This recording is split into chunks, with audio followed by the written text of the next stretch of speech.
Humanities കഫേയുടെ പുതിയൊരു ക്ലാസ്സിലേക്ക് ഏവർക്കും സ്വാഗതം. അപ്പോൾ നമ്മളിപ്പോൾ നോക്കാൻ പോകുന്നത് +2 പൊളിറ്റിക്കൽ സയൻസിന് ഇനി വരുന്ന മോഡൽ എക്സാമിന് വേണ്ടിയിട്ട് നിങ്ങൾ നിർബന്ധമായിട്ടും പഠിച്ചിട്ട് പോവേണ്ട ക്വസ്റ്റ്യൻസ് ഏതൊക്കെയാണെന്നുള്ളതാണ് കേട്ടോ. അപ്പോൾ നമ്മൾ ചാപ്റ്റർ വൈസ് ആയിട്ട് പറഞ്ഞു പോകുന്നുണ്ട്. പിന്നെ ഇതിപ്പോൾ മലയാളം മീഡിയത്തിൻ്റെ ടെക്സ്റ്റ് ബുക്കാണ് കാണിച്ചിട്ടുള്ളത്, പക്ഷേ ഇതാ കണ്ടില്ലേ, ഇതിൽ ഇംഗ്ലീഷിലുള്ള ടോപ്പിക്സ് എല്ലാം മെൻഷൻ ചെയ്ത് പോയിട്ടുണ്ട്. അപ്പോൾ എല്ലാവരും എന്ത് ചെയ്യുക, സ്കിപ്പ് ചെയ്യാണ്ട് തന്നെ കാണാനായിട്ട് ശ്രദ്ധിക്കുക. ദെൻ നമുക്കിപ്പോൾ ആദ്യത്തെ 9 ചാപ്റ്റേഴ്സ് ഉണ്ടല്ലോ, ഇത് ഫസ്റ്റ് പാർട്ട് ടെക്സ്റ്റ് ബുക്ക്, ആദ്യത്തെ 9 ചാപ്റ്റേഴ്സിൽ നിന്നുള്ള ഇമ്പോർട്ടൻറ്റ് ക്വസ്റ്റ്യൻസ് നമുക്ക് ചാപ്റ്റർ വൈസ് ആയിട്ട് ഇപ്പോൾ നോക്കാം. ഓക്കെ, സോ അതിലോട്ട് പോകുന്നതിന് മുന്നേ വേറൊരു കാര്യം ഒന്ന് പറഞ്ഞുകൂടെ. നമുക്ക് നമ്മുടെ പൊളിറ്റിക്കൽ സയൻസിൻ്റെ ക്വസ്റ്റ്യൻ പാറ്റേൺ നമുക്കറിയാം അല്ലേ. നമുക്കറിയാം 1 വേർഡ്സ് ആണ് ഫസ്റ്റ് നമുക്ക് വരുന്നത് അല്ലേ. 1 വേർഡ്സ് നമുക്ക് വരുന്നുണ്ട്. പിന്നെ എന്താ വരിക, യെസ്, നമ്മുടെ 3 മാർക്സിൻ്റെ ക്വസ്റ്റ്യൻസ് വരുന്നുണ്ട്, 4 മാർക്സിൻ്റെ ക്വസ്റ്റ്യൻസ് ഉണ്ട്, 5 മാർക്സിൻ്റെ ക്വസ്റ്റ്യൻസ് ഉണ്ട്, പിന്നെ ലാസ്റ്റ് നമ്മുടെ 8 മാർക്കിൻ്റെ എസ്സേ ചോദ്യങ്ങളുമുണ്ട്. ഓക്കെ, അപ്പോൾ ആ ഒരു കാര്യം നിങ്ങൾ മനസ്സിലാക്കി വെച്ചേക്കാം. പിന്നെ ഒരു കാര്യം കൂടി നിങ്ങൾ അറിയുക, ഈ ഒരു 1 വേർഡ്സ് സെക്ഷൻസിനകത്ത് നമുക്കറിയാം 1 മാർക്കിൻ്റെ ക്വസ്റ്റ്യൻസ് ഉണ്ടാവും, പിന്നെന്താ 2 മാർക്കിൻ്റെ ക്വസ്റ്റ്യൻസ്, 3-4 മാർക്കിനുള്ള മാച്ച് ദ ഫോളോവിങ് ക്വസ്റ്റ്യൻസ്, അങ്ങനെ പലതരത്തിലൊക്കെ ആയിരിക്കും ഈ 1 വേർഡ്സിൻ്റെ സെക്ഷനകത്തുനിന്ന് ക്വസ്റ്റ്യൻസ് വരുന്നത്. ഓക്കെ, ദെൻ എന്തായാലും 1 വേർഡ് സെക്ഷൻ കഴിഞ്ഞ് കഴിഞ്ഞാൽ 3 മാർക്കിൻ്റെ സെക്ഷൻ ഉണ്ട്, 4 മാർക്ക്, 5 മാർക്കിൻ്റെ ഷോർട്ട് എസ്സേ സെക്ഷൻസ് ഉണ്ട്, പിന്നെന്താണ് 8 മാർക്കിൻ്റെ നമ്മുടെ എസ്സേ ടോപ്പിക്സുകളും മീൻസ് എസ്സേ ക്വസ്റ്റ്യൻസും വരുന്നുണ്ട്.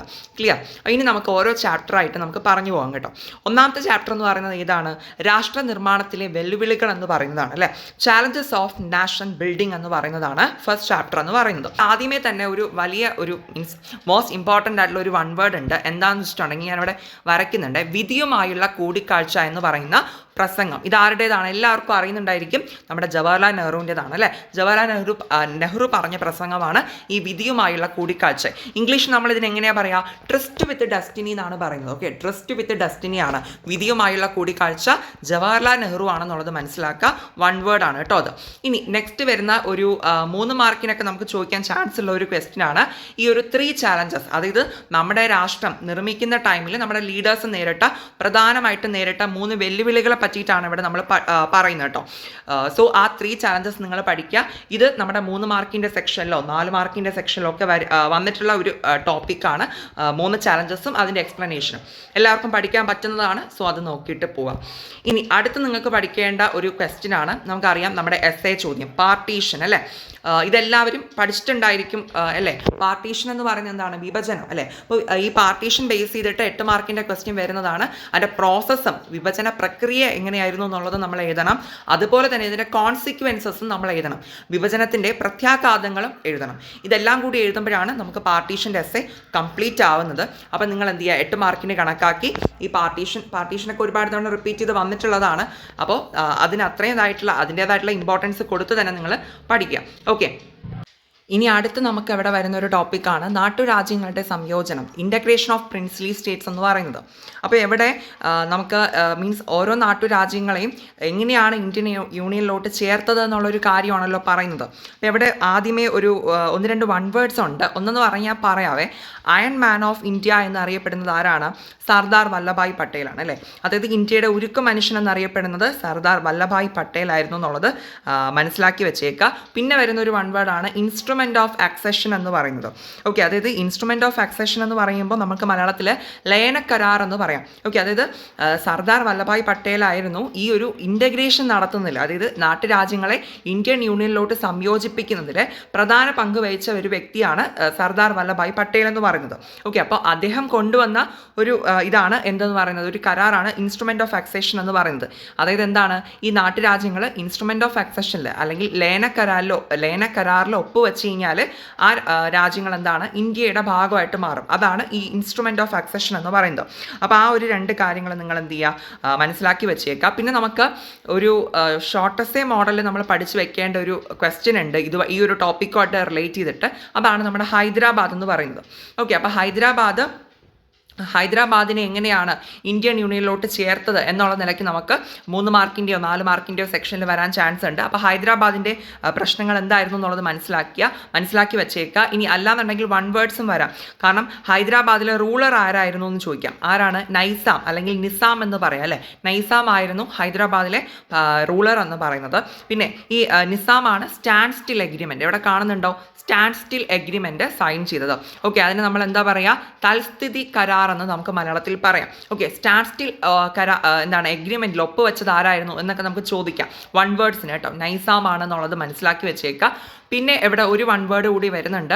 അതായത് ഈ ഒരു നൈസാം കൊണ്ടുവന്ന ഒരു സൈന്യം ഉണ്ടായിരുന്നു, അതായത് അർദ്ധ സൈനിക വിഭാഗം ഉണ്ടായിരുന്നു. അതിൻ്റെ പേരാണ് രസഗാർസ് എന്ന് പറയുന്നത്. രസഗാർ എന്ന് പറയുന്നത് അർദ്ധ സൈനിക വിഭാഗമാണ്. ഈ ഒരു ഹൈദരാബാദിൽ നൈസാം കൊണ്ടുവന്ന അർദ്ധ സൈനിക വിഭാഗമാണ്. അതിനെ പറയുന്ന പേരാണ് എന്താ, രസഗാർ എന്ന് പറയുന്നത്. അതൊക്കെ സ്പെഷ്യലി വൺ വേർഡ് ആയിട്ടും ചോദിക്കാം.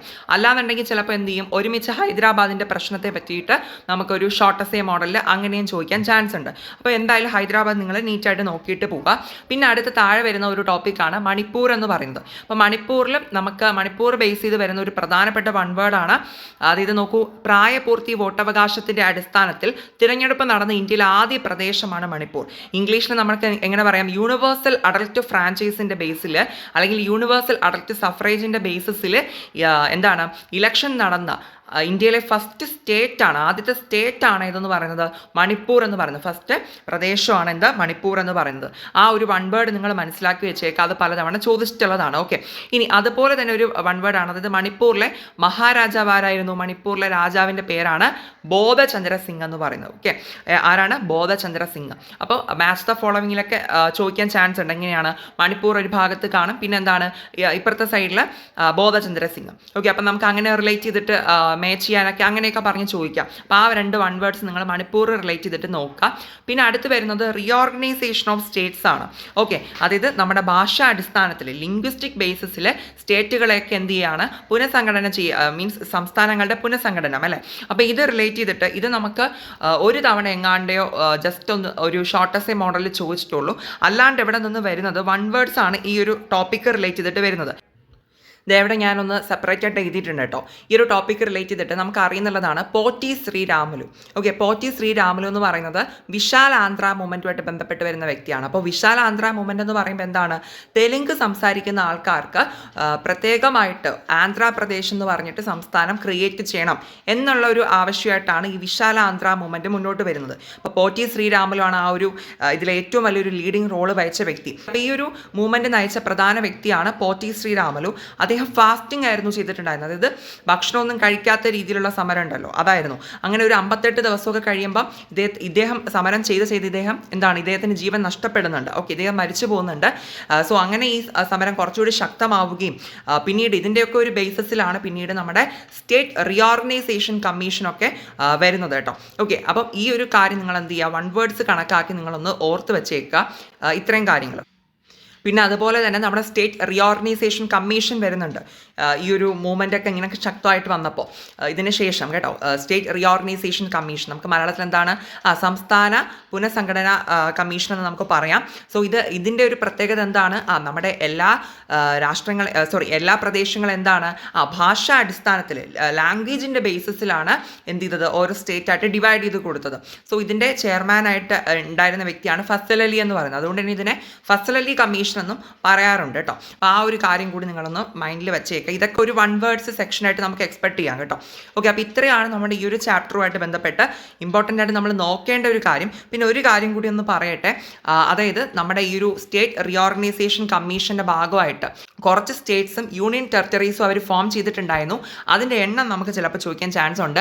14 സ്റ്റേറ്റ്സ്, 14 സംസ്ഥാനങ്ങളും അതുപോലെ തന്നെ 6 കേന്ദ്രഭരണ പ്രദേശങ്ങളും 6 യൂണിയൻ ടെറിട്ടറീസും ആയിരുന്നു ഈ ഒരു സ്റ്റേറ്റ് റീഓർഗനൈസേഷൻ കമ്മീഷൻ്റെ ഭാഗമായിട്ട് നമ്മുടെ ഇന്ത്യയിൽ അന്ന് ഫോം ചെയ്തിട്ടുണ്ടായിരുന്നത്. ഓക്കെ, ഇനി നമുക്ക് വരുന്ന സെക്കൻഡ് ചാപ്റ്റർ ആണ് നമ്മുടെ ഏകകക്ഷി മേധാവിത്വ കാലഘട്ടം, ഇറ ഓഫ് വൺ പാർട്ടി ഡോമിനൻസ് എന്ന് പറയുന്നത്. അപ്പോൾ ഈ ഒരു ചാപ്റ്ററിനകത്ത് ഫസ്റ്റ് ഒരു പ്രധാനപ്പെട്ട വൺ വേർഡ് ഉണ്ട് കേട്ടോ.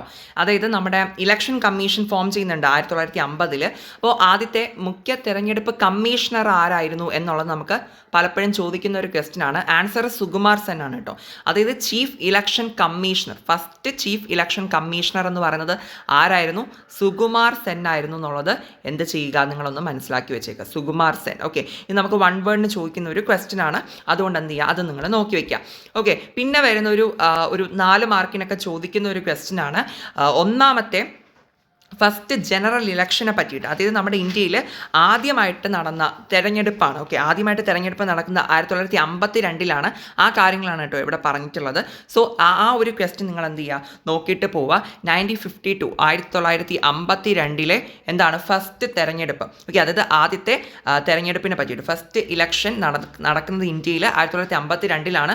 സോ അതിൻ്റെ പ്രത്യേകതകൾ എന്തായിരുന്നു, ആ ഒരു ടൈമിൽ എന്തൊക്കെ പ്രശ്നങ്ങൾ നേരിടേണ്ടി വന്നു എന്നുള്ള കാര്യമൊക്കെ, അല്ലെങ്കിൽ അതിൻ്റെ റിസൾട്ട് എന്തായിരുന്നു അതിനുശേഷം എന്നുള്ള കാര്യങ്ങളൊക്കെ അതിനകത്ത് പറയുന്നുണ്ട്. സോ ആ ഒരു ടോപ്പിക്ക് നിങ്ങൾ ആ രീതിക്കൊന്ന് ഷോർട്ടസ്റ്റ് ആയിട്ട് നിങ്ങളൊന്ന് നോക്കിയിട്ട് പോവുക. ഓക്കെ, പിന്നെ വരുന്ന വളരെ വളരെ മെയിൻ ഒരു മേജർ ക്വസ്റ്റ്യൻ എന്ന് പറയുന്നത് ഏതാണ്? Yes, Congress dominance in the first 3 general elections എന്ന് പറയുന്നതാണ്. ഇതിലൊരു ഡൗട്ടും ഇല്ല കേട്ടോ, ഇത് പലതവണ റിപ്പീറ്റ് ചെയ്ത് ചോദിച്ചിട്ടുള്ള ഒരു ക്വസ്റ്റ്യൻ ആണ്. ആദ്യ 3 തെരഞ്ഞെടുപ്പുകളിലെ കോൺഗ്രസിൻ്റെ മേധാവിത്വം, ഇതാണ് നമ്മുടെ ടോപ്പിക് എന്ന് പറയുന്നത്. ഇത് എല്ലാവരും നിർബന്ധമായിട്ടും പഠിച്ചിട്ട് പോവുക. ഇത് പല രീതിക്കായിരിക്കും കേട്ടോ ചോദിക്കുക. ചില വർഷങ്ങളിൽ 3 മാർക്കിനായിരിക്കാം, അല്ലെങ്കിൽ 4 മാർക്ക് 5 മാർക്ക്, ഈ ഒരു റേഞ്ചിൽ എവിടെ വേണോ നമുക്ക് ചോദിക്കാൻ ചാൻസ് ഉണ്ട്. ഒരു 4-5 മാർക്കായിട്ടൊക്കെ നമുക്ക് എക്സ്പെക്ട് ചെയ്യാം. ഇത് നിങ്ങളെല്ലാവരും കൃത്യമായിട്ട് പഠിക്കുക. അതായത് ആദ്യത്തെ 3 ജനറൽ ഇലക്ഷൻസ് നടന്ന സമയത്തും കോൺഗ്രസ് ആയിരുന്നു എന്താണ് മേജറായിട്ട് വിജയിച്ച് വന്നിട്ടുണ്ടായിരുന്നത്. മീൻസ് അത്രയും ഭൂരിപക്ഷത്തോടെ വിജയിച്ച് വന്നിട്ടുണ്ടായിരുന്നത്. അപ്പോൾ അതുകൊണ്ട് അങ്ങനെ വിജയിക്കാനായിട്ട് കോൺഗ്രസിനെ, അല്ലെങ്കിൽ കോൺഗ്രസിൻ്റെ അങ്ങനെ വിജയിക്കാനുള്ള കാരണങ്ങൾ എന്തെല്ലാമാണ് ഓക്കെ എന്നുള്ള കാര്യമാണ് ഇവിടെ പറയുന്നത്. മീൻസ് കോൺഗ്രസിൻ്റെ ഫ്യൂച്ചേഴ്സ് എന്തൊക്കെയാണ് എന്നുള്ള കാര്യമാണ് പറയുന്നത്. അത് ഡീറ്റെയിൽ ആയിട്ട് പറഞ്ഞു പോകുന്നുണ്ട്. എന്താക്കുക, നിങ്ങൾ നന്നായിട്ട് അത് നോക്കിയിട്ട് പോകും. പിന്നെ ഇതിനകത്ത് നമ്മൾ 4 പാർട്ടികളെ പറ്റിയിട്ട് പഠിക്കുന്നുണ്ടല്ലോ ഈ ഒരു ചാപ്റ്ററിൻ്റെ അവസാനം. അതിലൊന്നാണ് സോഷ്യലിസ്റ്റ് പാർട്ടി. അപ്പോൾ സോഷ്യലിസ്റ്റ് പാർട്ടി റിലേറ്റ് ചെയ്തിട്ടൊക്കെ അതിൻ്റെ ലീഡേഴ്സ് ആരായിരുന്നു എന്നുള്ളത് നമുക്ക് വൺ വേർഡ്സിന് മാച്ച് ദ ഫോളോവിങ്ങിനൊക്കെ ചോദിക്കുന്നതാണ്. അത് നിങ്ങൾ നോക്കിയിട്ട് പോവുക സോഷ്യലിസ്റ്റ് പാർട്ടീനെ പറ്റിയിട്ട് കേട്ടോ. പിന്നെ ഇതാ എവിടെ നിങ്ങൾ കാണുന്നുണ്ടോ ചെറിയ ചെറിയ ടോപ്പിക്സുകൾ, Congress social and ideological coalition, ഇതൊക്കെ എന്ന് പറയുമ്പോൾ ഞാൻ ആദ്യം കാണിച്ചില്ല ആ ടോപ്പിക്, അതിൻ്റെ സബ് ടോപ്പിക്സുകളായിട്ട് വരുന്ന ഓരോ പോർഷൻസ് ആണ് കേട്ടോ. കോൺഗ്രസിൻ്റെ ഒരു സവിശേഷതയാണ് ഇതിൻ്റെ ഇടയ്ക്ക് ഇങ്ങനെ പറഞ്ഞു പോയിക്കൊണ്ടിരിക്കുന്നത്. പിന്നെ ഈ കമ്മ്യൂണിസ്റ്റ് പാർട്ടി ഓഫ് ഇന്ത്യ, ഇത് നമ്മളൊരു 3-4 മാർക്കിനൊക്കെ ഒന്ന് ജസ്റ്റ് ഒന്ന് നോക്കിയിട്ട് പോകണം. ഇതിൻ്റെ ലീഡേഴ്സാണ് ഏറ്റവും ഇമ്പോർട്ടൻ്റ് ആയിട്ട്. ഈ പാർട്ടികളുടെ നേതാക്കന്മാരുടെ പേര് നിങ്ങൾ പഠിക്കുക. അതാണ് നമുക്ക് പലപ്പോഴും കൺഫ്യൂസിങ് ആയിട്ടുള്ള രീതിയിലൊക്കെ ക്വസ്റ്റ്യൻസ് വരുന്നത് കേട്ടോ. അതുകൊണ്ട് അത് നിങ്ങൾ നോക്കിയിട്ട് പോകണം. ഇനിയും വരുന്നുണ്ട് ഭാരതീയ ജനസംഘ് BJS പറ്റിയിട്ട് വരുന്നുണ്ട്. സോ ഇത് നിങ്ങൾ എന്ത് ചെയ്യുക, നോക്കിയിട്ട് പോവുക. ഇതിൻ്റെയൊക്കെ ലീഡേഴ്സിൻ്റെ അറ്റ്ലീസ്റ്റ് നിങ്ങൾ ലീഡേഴ്സിൻ്റെ പേരെങ്കിലും എന്ത് ചെയ്യുക, ഡീറ്റെയിൽ ആയിട്ട് പഠിച്ചിട്ട് പോവുക. പിന്നെ അത്യാവശ്യം ഒരു ഇമ്പോർട്ടൻസ് കൊടുത്തതിൽ പഠിക്കേണ്ട ഒരു പാർട്ടിയാണ് സ്വതന്ത്ര പാർട്ടി എന്ന് പറയുന്നത്. കാരണം സ്വതന്ത്ര പാർട്ടി എന്ന് പറയുന്നത് ഒരു 4-5 മാർക്കിനൊക്കെ ഷോർട്ടസ്റ്റ് ആയിട്ട് ചോദിക്കുന്ന ഒരു ക്വസ്റ്റ്യൻ ആണ്. സോ ഇത് നിങ്ങൾ എന്ത് ചെയ്യുക, പ്രത്യേകിച്ച് ഈ 4 പാർട്ടികളിലും കുറച്ചുകൂടി ഒരു ഇമ്പോർട്ടൻസ് സ്വതന്ത്ര പാർട്ടിക്ക് നിങ്ങൾ കൊടുത്ത് പഠിക്കേണ്ടതാണ്. ഓക്കെ, ബാക്കി പാർട്ടീസൊക്കെ നിങ്ങൾ എന്ത് ചെയ്യുക, എന്താണ് അതിൻ്റെ ഐഡിയോളജി, എന്താണ് അതിൻ്റെ പ്രത്യേകതകൾ, ഇതൊക്കെ നിങ്ങളൊന്ന് മനസ്സിലാക്കി വെച്ചേക്കുക. അതിൻ്റെ ലീഡേഴ്സ് അതെല്ലാവരും നിർബന്ധമായിട്ട് നോക്കിയിട്ട് പോകണം കേട്ടോ. ഈ 4 പാർട്ടികളുടെ നേതാക്കന്മാരുടെ പേരുകൾ അത് വെച്ചിട്ട് പല തരത്തിൽ വൺ വേർഡ്സ് സെക്ഷൻസിൽ ചോദിക്കാറുണ്ട്. അതുകൊണ്ടാണ് സ്വതന്ത്ര പാർട്ടി അത്യാവശ്യം ഡീറ്റെയിൽ ആയിട്ടുള്ള രീതിയിൽ തന്നെ എല്ലാവരും ഒന്ന് പഠിച്ചിട്ട് പോകാം കേട്ടോ. ഇനി നമുക്ക് വരുന്നത് 3rd ചാപ്റ്റർ ആണ്. ഏതാണ്? ആസൂത്രിത വികസനത്തിൻ്റെ രാഷ്ട്രീയം, പൊളിറ്റിക്സ് ഓഫ് പ്ലാൻഡ് ഡെവലപ്മെൻറ്റ് എന്ന് പറയുന്നതാണ് 3ാമത്തെ ചാപ്റ്റർ. ഓക്കെ, അപ്പോൾ നമുക്ക് ഇതിലുള്ള ഇമ്പോർട്ടൻറ്റ് ക്വസ്റ്റ്യൻസ് നോക്കാം. ഇതിൽ ആദ്യമേ തന്നെ നമ്മൾ നോക്കേണ്ടത് 5 ഇയർ പ്ലാൻസ് ആണ് കേട്ടോ. അത് നമുക്ക് പലപ്പോഴും ചോദിച്ചിട്ടുള്ള ഒരു ക്വസ്റ്റ്യൻ ആണ്. അതായത് 5 ഇയർ പ്ലാൻസ് എന്ന് പറയുമ്പോൾ ഇതാ കണ്ടോ, ഫസ്റ്റ് 5 ഇയർ പ്ലാൻ നമ്മൾ പഠിക്കണം, സെക്കൻഡ് 5 ഇയർ പ്ലാനും രണ്ടും നിങ്ങൾ പഠിക്കുക. രണ്ടിൻ്റെയും കമ്പാരിസൺ എഴുതാൻ ചോദിക്കാറുണ്ട്. ഒരു 5 മാർക്കിനും 4 മാർക്ക് ആ ഒരു റേഞ്ചിലൊക്കെയാണ് പലപ്പോഴും ചോദിച്ച് കണ്ടിട്ടുള്ളത്. അപ്പോൾ ഫസ്റ്റ് 5 ഇയർ പ്ലാനും സെക്കൻഡ് 5 ഇയർ പ്ലാനും എന്ത് ചെയ്യുക, കൃത്യമായിട്ട് നിങ്ങൾ നോക്കിയിട്ട് പോവാം. രണ്ടും പഠിക്കുക. ഫസ്റ്റ് 5 ഇയർ പ്ലാൻ നമുക്കറിയാം അഗ്രികൾച്ചർ അല്ലെങ്കിൽ കൃഷിക്കാണ് ഏറ്റവും ഇമ്പോർട്ടൻസ് കൊടുത്തത്. സെക്കൻഡ് 5 ഇയർ പ്ലാൻ എന്ന് പറയുമ്പോൾ ഇൻഡസ്ട്രി, വ്യവസായത്തിനായിരുന്നു ഇമ്പോർട്ടൻസ് കൊടുത്തിട്ടുണ്ടായിരുന്നത്. പിന്നെ വേറൊരു വൺ വേർഡ് എന്ന് പറയുമ്പോൾ ഈ 5 ഇയർ പ്ലാൻ എന്ന് പറയുന്ന ആശയം, പഞ്ചവത്സര പദ്ധതി എന്ന് പറയുന്ന ആശയം ഇന്ത്യ കടമെടുത്തത് എവിടെ നിന്നായിരുന്നു? USSR അല്ലെങ്കിൽ നമ്മുടെ റഷ്യയിൽ നിന്നായിരുന്നു എന്നുള്ളത് നിങ്ങൾ മനസ്സിലാക്കി വെച്ചേക്കുക. അത് സെപ്പറേറ്റ് ആയിട്ട് നമുക്കൊരു വൺ വേർഡ് ആയിട്ട് ചോദിക്കുന്നതാണ് കേട്ടോ. അപ്പോൾ 5 ഇയർ പ്ലാൻസ് നിങ്ങൾ കൃത്യമായിട്ട് തന്നെ നോക്കിയിട്ട് പോവേണ്ട ഒരു ക്വസ്റ്റ്യൻ ആണ്. ഓക്കെ, ദെൻ ഇനി അടുത്ത് വരുന്നത് ഇത് എവിടെ കണ്ടോ, മേജർ ഔട്ട്കംസ്, പ്രധാന ഫലങ്ങൾ എന്ന് പറഞ്ഞിട്ട് കൊടുത്തിട്ടുണ്ട്. ഇതെന്താണ് ഇവിടെ ഉദ്ദേശിക്കുന്നതെന്ന് വെച്ചിട്ടുണ്ടെങ്കിൽ ഈ 5 ഇയർ പ്ലാൻസ്, ഈ ഒരു പ്ലാനിങ് വന്നതോടുകൂടി നമ്മുടെ ഇന്ത്യയിൽ മീൻസ് പല സെക്ടേഴ്സിലും ഉണ്ടായ ഔട്ട്കംസിനെ പറ്റിയിട്ടാണ് ഇവിടെ പറയുന്നത്. ഇത് നമുക്ക് പലപ്പോഴും ചോദിക്കാറുണ്ട് ഒരു 3 മാർക്കിനൊക്കെ. അപ്പോൾ ഈ ഒരു ടോപ്പിക്ക് നിങ്ങൾ വിട്ടേക്കരുത്, ജസ്റ്റ് ഒന്ന് നോക്കി വായിച്ച് വെച്ചിട്ട് പോവുക കേട്ടോ. പിന്നെ വരുന്നത് ഈ ലാൻഡ് റിഫോംസ്, ഭൂപരിഷ്കരണങ്ങളാണ്. ലാൻഡ് റിഫോംസും അതിൻ്റെ കുറച്ച് ഫ്യൂച്ചേഴ്സൊക്കെ പറയുന്നുണ്ട്. അപ്പോൾ അത് നിങ്ങൾ എന്ത് ചെയ്യുക, നോട്ട് ചെയ്ത് ഒന്ന് പഠിച്ചിട്ട് പോവുക. ഒരു 3 മാർക്ക് ആ ഒരു റേഞ്ചിലൊക്കെ നിങ്ങൾ നോക്കിയിട്ട് പോകട്ടോ. ഇനി നെക്സ്റ്റ് വരുന്ന ഒരു ഇമ്പോർട്ടൻറ്റ് ഷോർട്ട് എസ്സേ ക്വസ്റ്റ്യൻ ആണ് ഹരിത വിപ്ലവം, ദി ഗ്രീൻ റവല്യൂഷൻ എന്ന് പറയുന്നത്. അപ്പോൾ ഗ്രീൻ റവല്യൂഷൻ നമുക്ക് എന്താ പറയുക പലപ്പോഴും ചോദിച്ചിട്ടുള്ള ഒരു ക്വസ്റ്റ്യൻ ആണ്. സോ അത് നിങ്ങൾ നോക്കിയിട്ട് പോവാം. ഓക്കെ, ഗ്രീൻ റവല്യൂഷൻ പഠിക്കുമ്പോൾ ഒരു കാര്യം കൂടി, അതിലെന്തൊക്കെയായിരുന്നു അതിലൂടെ കൊണ്ടുവന്ന ഫ്യൂച്ചേഴ്സ് അല്ലെങ്കിൽ അതിൻ്റെ പ്രധാന സവിശേഷത എന്തായിരുന്നു, പല കാര്യങ്ങളും പുതുതായിട്ടൊക്കെ ഈ ഗ്രീൻ റവല്യൂഷൻ്റെ ഭാഗമായിട്ട് ഇൻട്രൊഡ്യൂസ് ചെയ്തല്ലോ, ആ കാര്യമൊക്കെ നിങ്ങൾ നോക്കുക. മറ്റേ ഹൈ യിൽഡിങ് വെറൈറ്റി സീഡ്സും അങ്ങനെയുള്ള കാര്യങ്ങളൊക്കെ അത് നിങ്ങൾ പഠിക്കുക. അതോടൊപ്പം തന്നെ ഇതിൻ്റെ പോസിറ്റീവ് സൈഡ് എന്താണ്, നെഗറ്റീവ് സൈഡ് എന്താണ്, ഇത് രണ്ടും നിങ്ങൾ പഠിക്കുക കേട്ടോ. ഇത് രണ്ടും ചേർത്തിട്ടൊക്കെ ആയിരിക്കും നമുക്ക് ചോദിക്കുന്നുണ്ടാവുക. സോ മെറിറ്റ്സും ഡിമെറിറ്റ്സും പഠിക്കാനായിട്ട് വിട്ടേക്കരുത്. പിന്നെ വൈറ്റ് റവല്യൂഷൻ, ധവള വിപ്ലവത്തെ പറ്റിയിട്ട് പറയുന്നുണ്ട്. അപ്പോൾ ഇത് നമുക്ക് ഇവിടെ വൺ വേർഡ്സ് നമുക്ക് എക്സ്പെക്ട് ചെയ്യാം. ഈ ഒരു വൈറ്റ് റവല്യൂഷൻ കൊണ്ടുവരുന്നത് നമുക്ക് വർഗീസ് കുര്യൻ ആയിരുന്നു അല്ലേ. അപ്പോൾ ഈ വർഗീസ് കുര്യനെ പറ്റിയിട്ട് നമുക്ക് വൺ വേർഡ്സ് ചോദിക്കാറുണ്ട്. അദ്ദേഹം തന്നെയാണ് മിൽക്ക് മാൻ ഓഫ് ഇന്ത്യ, ഇന്ത്യയുടെ പാൽക്കാരൻ എന്നറിയപ്പെടുന്നതും ആരാണ്, വർഗീസ് കുര്യനാണ് എന്നുള്ളൊരു കാര്യം നിങ്ങൾ എന്ത് ചെയ്യാം നോക്കിയിട്ട് പോകട്ടോ. വർഗീസ് കുര്യനാണ് milk man of India. Milk man of India പലപ്പോഴും ചോദിച്ചിട്ടുണ്ട്. പിന്നെ അതുപോലെ ഇവിടെ നോക്കേണ്ട ഒരു കാര്യം എന്താണ്, ഇതെവിടെ നോക്കൂ, ഓപ്പറേഷൻ ഫ്ലഡ് എന്ന് പറഞ്ഞിട്ടൊരു ടേം കാണാൻ പറ്റും. ഇംഗ്ലീഷിലും ഇങ്ങനെ തന്നെയാണ് ഓപ്പറേഷൻ ഫ്ലഡ്. ഓപ്പറേഷൻ ഫ്ലഡ് എന്നറിയപ്പെടുന്നത് നമ്മുടെ ഈ വൈറ്റ് റവല്യൂഷനെയാണ് ഓപ്പറേഷൻ ഫ്ലഡ് എന്ന് പറയുന്നത് കേട്ടോ. സോ അത്രയും കാര്യങ്ങൾ നോക്കുക. വർഗീസ് കുര്യനാണ് ഈ ഒരു വൈറ്റ് റവല്യൂഷൻ ബേസ് ചെയ്തിട്ട് മീൻസ് അതിൻ്റെ ഒരു പ്രോമിനൻറ്റ് റോള് വഹിച്ച വ്യക്തി. ആൻഡ് അദ്ദേഹത്തെയാണ് നമ്മൾ മിൽക്ക് മാൻ ഓഫ് ഇന്ത്യ എന്ന് പറയുന്നത്. ഇന്ത്യയുടെ പാൽക്കാരൻ എന്നറിയപ്പെടുന്നത് വർഗീസ് കുര്യനാണ്. അതുപോലെ ഓപ്പറേഷൻ ഫ്ലഡ് എന്ന് പറയുന്നതും എന്താണ്, ഈ ധവള വിപ്ലവത്തെയാണ് ഓപ്പറേഷൻ ഫ്ലഡ് എന്നും പറയുന്നത്. Okay, white revolution clear. ഇനി നമുക്ക് വരുന്നത് നമ്മുടെ 4th ചാപ്റ്റർ ആണ്, ഇന്ത്യയുടെ വിദേശ ബന്ധങ്ങൾ, ഇന്ത്യാസ് എക്സ്റ്റേണൽ റിലേഷൻസ് എന്ന് പറയുന്ന ചാപ്റ്റർ അല്ലേ. അപ്പോൾ എവിടെ ആദ്യമേ നമ്മൾ പഠിക്കേണ്ട ഒരു 3 മാർക്കിൻ്റെ പ്രധാന ചോദ്യമുണ്ട്. ഏതാന്ന് വെച്ചിട്ടുണ്ടെങ്കിൽ ഇതാ എവിടെ നോക്കൂ, നമ്മുടെ ജവഹർലാൽ നെഹ്റു ആണ് ഇന്ത്യയുടെ എന്താണ് ഫോറിൻ പോളിസി, വിദേശ നയം കൊണ്ടുവന്നിട്ടുണ്ടായിരുന്നത്. ഓക്കെ, വിദേശ നയം, ഫോറിൻ പോളിസി. അപ്പോൾ പലപ്പോഴും ചോദിക്കുന്ന ക്വസ്റ്റ്യനാണ് ഈ നെഹ്റു കൊണ്ടുവന്ന വിദേശ നയത്തിൻ്റെ പ്രധാന ലക്ഷ്യങ്ങൾ എന്തെല്ലാമായിരുന്നു എന്നുള്ളത്. അതായത് objectives of Nehru's foreign policy എന്ന് പറഞ്ഞിട്ട് നമുക്ക് ചോദിക്കാറുണ്ട് ഒരു 3 മാർക്കിന്. ഒരു 3 പോയിൻ്റാണ്. ഞാനൊന്ന് പറയാം. 3 പോയിന്റ്സ് ആണല്ലോ. To protect the hard earned freedom and sovereignty അല്ലേ. നമ്മൾ കഷ്ടപ്പെട്ട് നേടിയെടുത്ത നമ്മുടെ ഫ്രീഡം, സോവർണിറ്റി എന്താണ്, സ്വാതന്ത്ര്യവും പരമാധികാരത്തെയും നമ്മൾ സംരക്ഷിക്കുക. അതാണ് ഒന്നാമത്തെ ഒരു ഒബ്ജക്റ്റീവ് എന്ന് പറയുന്നത്. രണ്ടാമത്തെ ഒബ്ജക്റ്റീവാണ് to protect the territorial integrity of the country എന്ന് പറയുന്നത്. അതായത് നമ്മുടെ രാജ്യത്തിൻ്റെ എന്താണ് ടെറിട്ടോറിയൽ ഇൻറ്റഗ്രിറ്റി അല്ലേ, രാജ്യത്തിൻ്റെ അഖണ്ഡത, ഐക്യവും അഖണ്ഡത എന്ത് ചെയ്യുക, കാത്ത് സംരക്ഷിക്കുക എന്നുള്ളൊരു കാര്യം. ഇനി മൂന്നാമത്തെ ഒരു ഒബ്ജക്റ്റീവാണ് to promote rapid economic development. അതായത് എന്താണ്, ത്വരഗതിയിലുള്ള സാമ്പത്തിക വികസനത്തെ എന്ത് ചെയ്യുക, പ്രോത്സാഹിപ്പിക്കുക എന്നുള്ളത്. റാപ്പിഡായിട്ടുള്ള പെട്ടെന്നുള്ള എക്കണോമിക് ഡെവലപ്മെൻറ്റ് പ്രൊമോട്ട് ചെയ്യുക എന്നുള്ളത്. അപ്പോൾ ഇത് മൂന്നുമാണ് എന്താണ് നെഹ്റു കൊണ്ടുവന്ന ഫോറിൻ പോളിസി അല്ലെങ്കിൽ വിദേശ നയത്തിൻ്റെ ലക്ഷ്യങ്ങളെന്ന് പറയുന്നത്. ഒരു 3 മാർക്കിനൊക്കെ ചോദിച്ചിട്ടുള്ള ഒരു ക്വസ്റ്റ്യൻ ആണ്. അപ്പോൾ എന്ത് ചെയ്യുക, 3 പോയിന്റ്സ് അവിടെ എഴുതി വെച്ചാൽ മതി, നമുക്കവിടെ ഫുൾ മാർക്ക് കിട്ടുന്നതാണ്. അപ്പോൾ ഈ 3 പോയിന്റ്സ് നിങ്ങൾ എന്ത് ചെയ്യുക, പഠിച്ചിട്ട് പോവുക കേട്ടോ. അത് നമുക്കങ്ങനെ ചോദിച്ചിട്ടുണ്ട് പലപ്പോഴും.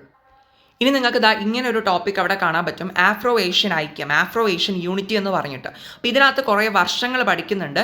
ഈ വർഷങ്ങളൊക്കെ നമുക്ക് വൺ വേർഡ്സിന് ചോദിക്കാൻ ചാൻസ് ഉള്ളതാണ് കേട്ടോ. പ്രത്യേകിച്ച് ഇവിടെ ബെൽഗ്രേഡ് കോൺഫറൻസ് നടന്നത് എന്നാണ്, 1961 എന്നൊക്കെയുള്ള കാര്യങ്ങൾ നമുക്ക് എന്ത് ചെയ്യും, വൺ വേർഡിന് ചോദിച്ചിട്ടുള്ളതാണ്. അപ്പോൾ ഈ വർഷങ്ങളെല്ലാം നിങ്ങളൊന്ന് നോക്കിയിട്ട് പോകാം. ഞാൻ സ്പെഷ്യലി ഒന്ന് സ്പെസിഫിക് ആയിട്ട് പറഞ്ഞതാണ് 1961 ബെൽഗ്രേഡിൽ വെച്ച് നടന്ന, അതായത് നാമിൻ്റെ എന്താ പറയുക ആദ്യ ഉച്ചകോടി നടന്ന വർഷമാണ് 1961 എന്ന് പറയുന്നത്. അത് ബെൽഗ്രേഡിൽ വെച്ചിട്ടാണ് നടക്കുന്നത്. അത് നമ്മൾ പറയുന്ന പേരാണ് ബെൽഗ്രേഡ് കോൺഫറൻസ് എന്ന് പറയുന്നത് കേട്ടോ. അപ്പോൾ ബെൽഗ്രേഡ് കോൺഫറൻസ് നടന്നത് 1961 ആയിരുന്നു എന്നുള്ളത് മനസ്സിലാക്കുക. ഇതല്ലെങ്കിൽ വൺ വേർഡ് ഇനി ഇങ്ങനെയും ചോദിക്കാം, ഈ ചേരിചേര പ്രസ്ഥാനത്തിൻ്റെ ആദ്യ ഉച്ചകോടി നടന്നത് എവിടെയായിരുന്നു എന്നുള്ളത്. അപ്പോൾ അത് ബെൽഗ്രേഡാണ് അവിടെ ഉത്തരമായിട്ട് വരുന്നത്. ഓക്കെ, അപ്പോൾ എന്തായാലും ആ ഒരു കാര്യം നിങ്ങൾ നോക്കിയിട്ട് പോവുക. കുറേ വർഷങ്ങളുണ്ട്, പറ്റുന്നതൊക്കെ നിങ്ങൾ നോക്കിയിട്ട് പോകാം കേട്ടോ. അടുത്ത ഈ ഒരു ചാപ്റ്ററിൽ നിന്ന് വളരെ ഇമ്പോർട്ടൻ്റ് ആയിട്ട് നമ്മൾ പഠിച്ചിട്ട് പോവേണ്ട ഒരു 8 മാർക്കിൻ്റെ എസ്സേ ചോദ്യമാണ് 1962 ചൈനീസ് ആക്രമണം, ദ ചൈനീസ് ഇൻവേഷൻ 1962 എന്ന് പറയുന്ന ഈ ഒരു ക്വസ്റ്റ്യൻ കേട്ടോ. അതായത് വേറെ ഒന്നുമില്ല, 1962 ഇന്ത്യ ചൈനയായിട്ട് ഒരു ചെറിയൊരു ചെറുതല്ല, ഒരു വലിയൊരു യുദ്ധം നടക്കുന്നുണ്ട്. അപ്പോൾ അതാണ് നമുക്കിവിടെ ചോദിക്കുന്ന ഒരു 8 മാർക്കിൻ്റെ എസ്സേ ടോപ്പിക് എന്ന് പറയുന്നത്. എവിടെ നമ്മൾ ഇതിൻ്റെ റീസൺസ് എന്തൊക്കെയായിരുന്നു എന്നുള്ളത് വളരെ നിർബന്ധമായിട്ട് എല്ലാവരും പഠിക്കുക. ദലൈലാമ ഇഷ്യൂ പറയുന്നുണ്ട്, ടെറിറ്റോറിയൽ ഡിസ്പ്യൂട്ട്സ് പറയുന്നുണ്ട്, അങ്ങനെ കുറച്ച് റീസൺസ് ഉണ്ട്. പിന്നെ ഈ ഒരു യുദ്ധത്തിന് ശേഷം പല കാര്യങ്ങളും ഇതിന് ഒരുപാട് അനന്തരഫലങ്ങളുണ്ട്, പ്രത്യാഘാതങ്ങളുണ്ട്. ആ കോൺസിക്വൻസസ് നമുക്ക് സെപ്പറേറ്റ് ആയിട്ട് ചോദിക്കുന്നതാണ്. അപ്പോൾ അതെന്ത് ചെയ്യുക, 8 മാർക്കിന് കണക്കാക്കി 1962 വാർ നിങ്ങൾ പഠിച്ചിട്ട് പോകാം കേട്ടോ. പിന്നെ പാകിസ്ഥാനുമായിട്ടുള്ള ഒരു കോൺഫ്ലിക്ട്സും ബന്ധമൊക്കെ പലപ്പോഴും ചോദിക്കാറുണ്ട്. അപ്പോൾ ഇവിടെ 1965 നടന്നിട്ടുള്ള പ്രശ്നമാണ് ഈ ഒരു ടോപ്പിക്കിൽ പറയുന്നത് കേട്ടോ. 65 നടന്ന ഇന്ത്യ പാകിസ്ഥാൻ തർക്കത്തെ പറ്റിയിട്ടാണ്, അല്ലെങ്കിൽ ഇന്ത്യ പാകിസ്ഥാൻ തമ്മിൽ നടന്ന ഒരു ആക്രമണത്തെ പറ്റിയിട്ടാണ് ഈ ഒരു ടോപ്പിക്കിൽ പറയുന്നത്. അതുപോലെ തന്നെ നമുക്ക് 1971 ബംഗ്ലാദേശ് യുദ്ധവും വളരെ ഇമ്പോർട്ടൻ്റ് ആണ് കേട്ടോ. അപ്പോൾ ഇത് നിങ്ങൾ നോക്കിയിട്ട് പോവുക. ഇത് രണ്ടും നമുക്ക് ഇമ്പോർട്ടൻ്റ് ആണ് കേട്ടോ. അപ്പോൾ ഞാൻ 3 കാര്യങ്ങൾ ഇവിടെ പറഞ്ഞു. 1962 ഇന്ത്യ ചൈന യുദ്ധത്തെ പറ്റി പറഞ്ഞു, 1965 ഇന്ത്യ പാകിസ്ഥാൻ യുദ്ധത്തെ പറ്റി പറഞ്ഞു, അതുപോലെ തന്നെ 1971 ബംഗ്ലാദേശ് യുദ്ധം. ഇതും ഇന്ത്യ പാകിസ്ഥാൻ ബേസ് ചെയ്ത് തന്നെയാണ്. പക്ഷേ ബംഗ്ലാദേശാണ് ബംഗ്ലാദേശ് ബേസ് ചെയ്തിട്ടാണ് അവിടെ ആ ഒരു യുദ്ധം നടക്കുന്നത്, ഇന്ത്യയും പാകിസ്ഥാനും തമ്മിൽ കേട്ടോ. അത് ആ ഒരു ടോപ്പിക്ക് നിങ്ങൾക്ക് വായിക്കുമ്പോൾ അത് മനസ്സിലാവും എന്താ കാര്യം എന്നുള്ളത്. ഈ വർഷങ്ങൾ കൂടി നിങ്ങൾ നിർബന്ധമായിട്ടും പഠിക്കുക. കാരണം ഈ 3 വർഷങ്ങൾ വെച്ചിട്ടായിരിക്കും നമുക്ക് ക്വസ്റ്റ്യൻസ് വരുന്നുണ്ടാവുക. അതായത് ഫോർ എക്സാമ്പിൾ 1971 ഇന്ത്യ പാകിസ്ഥാൻ കോൺഫ്ലിക്റ്റിനെ പറ്റിയിട്ട് എഴുതാൻ വേണ്ടിയിട്ട് ചോദിക്കും. അപ്പോൾ എന്താ ഉദ്ദേശിക്കുന്നത്, ഈ ബംഗ്ലാദേശ് യുദ്ധമാണ് അവിടെ അവർ ചോദിക്കുന്നത്. അപ്പോൾ വർഷം കൂടി മനസ്സിലാക്കി വേണം നിങ്ങൾ എന്ത് ചെയ്യുക, പഠിച്ചിട്ട് പോവേണ്ടത്. ഇതിൽ ഈ 71 ഈ ഒരു യുദ്ധമൊക്കെ ആണെന്നുണ്ടെങ്കിൽ ഷോർട്ടസ്റ്റേക്ക് കണക്കാക്കി നിങ്ങൾ പഠിക്കുക. പക്ഷേ ഇന്ത്യ ചൈന യുദ്ധം ഉണ്ടല്ലോ, അത് നമുക്കൊരു 8 മാർക്കിന് കണക്കാക്കി തന്നെ നിങ്ങൾ പഠിച്ചിട്ട് പോകാം കേട്ടോ. നമ്മുടെ ഈ ഒരു 4ാമത്തെ ചാപ്റ്ററിൽ അവസാനം വരുന്ന ഒരു ടോപ്പിക്കാണ് ഇന്ത്യയുടെ ആണവ നയം എന്ന് പറയുന്നത്. ഇന്ത്യാസ് ന്യൂക്ലിയർ പോളിസി എന്ന് നമുക്ക് പറയാം. അപ്പോൾ ഇത് നിങ്ങൾക്ക് എന്താണ്, നമുക്കൊരു 4-5 മാർക്കിന് ഷോർട്ടസ്റ്റ് ആയിട്ട് വരുന്ന ഒരു പ്രധാനപ്പെട്ട ക്വസ്റ്റ്യനാണ്. എല്ലാവരും നോക്കിയിട്ട് പഠിച്ചിട്ട് പോവേണ്ട ഒരു ക്വസ്റ്റ്യൻ തന്നെയാണ് കേട്ടോ. പിന്നെ ഇതുമായിട്ട് റിലേറ്റ് ചെയ്തിട്ട് ഒരു കാര്യം കൂടി ഒന്ന് മനസ്സിലാക്കി വെച്ചേക്കാം. ഇന്ത്യയുടെ ആണവ നിയമം അനുസരിച്ച് ഇന്ത്യ പല ട്രീറ്റുകളിലും സൈൻ ചെയ്തിട്ടുണ്ടായിരുന്നില്ല. അതായത് NPT, CTBT എന്നൊക്കെ പറയുന്നത്, ദറ്റ് ഈസ് ഇവിടെ കാണുന്നുണ്ട് NPT എന്നൊക്കെ പറഞ്ഞിട്ട്, ന്യൂക്ലിയർ നോൺ പ്രോളിഫറേഷൻ ട്രീറ്റി എന്നൊക്കെ പറഞ്ഞു. ഇത് ലോകരാജ്യങ്ങളുടെ ഒരു ട്രീറ്റിയാണ് കേട്ടോ. മീൻസ് ഒരുപാട് രാജ്യങ്ങൾ ചേർന്നിട്ടുള്ള. അപ്പോൾ ഈ ഒരു ട്രീറ്റുകളിലൊന്നും നമ്മുടെ ഇന്ത്യ സൈൻ ചെയ്തിട്ടുണ്ടായിരുന്നില്ല. അപ്പോൾ അതെന്തുകൊണ്ടാണ് എന്നുള്ള നിലയ്ക്കൊക്കെ ചോദ്യം വരും. ഓക്കെ, ഞാനത് പറയാനുള്ള റീസൺ പലപ്പോഴും PYQസിൽ ഡയറക്റ്റായിട്ട് ഇന്ത്യാസ് ന്യൂക്ലിയർ പോളിസി എന്ന് പറഞ്ഞിട്ട് ചോദിക്കുന്നതിന് പകരം ഇന്ത്യ എന്തുകൊണ്ട് ഈ NPT, CTBT ട്രീറ്റുകളിലൊന്നും ഒപ്പുവച്ചില്ല എന്നുള്ള നിലയ്ക്കൊക്കെ ചോദിക്കാറുണ്ട്. ഓക്കെ, എന്ന് പറയുമ്പോൾ ഈ ഒരു ടോപ്പിക്ക് വായിക്കുമ്പോഴായിരിക്കും നിങ്ങൾക്ക് ആ ഒരു അതിൻ്റെ ഒരു ആൻസർ കിട്ടുന്നുണ്ടാവുക. ഈ ഒരു ടോപ്പിക്കിനെയാണ് ആ രീതിയിൽ നമുക്ക് ക്വസ്റ്റ്യൻസ് വരുന്നത്. ഓക്കെ, അപ്പോൾ അതുകൊണ്ട് നിങ്ങൾ ആ ഒരു കാര്യം കൂടി ഞാൻ ജസ്റ്റ് ഒന്ന് മെൻഷൻ ചെയ്തതേ ഉള്ളൂ.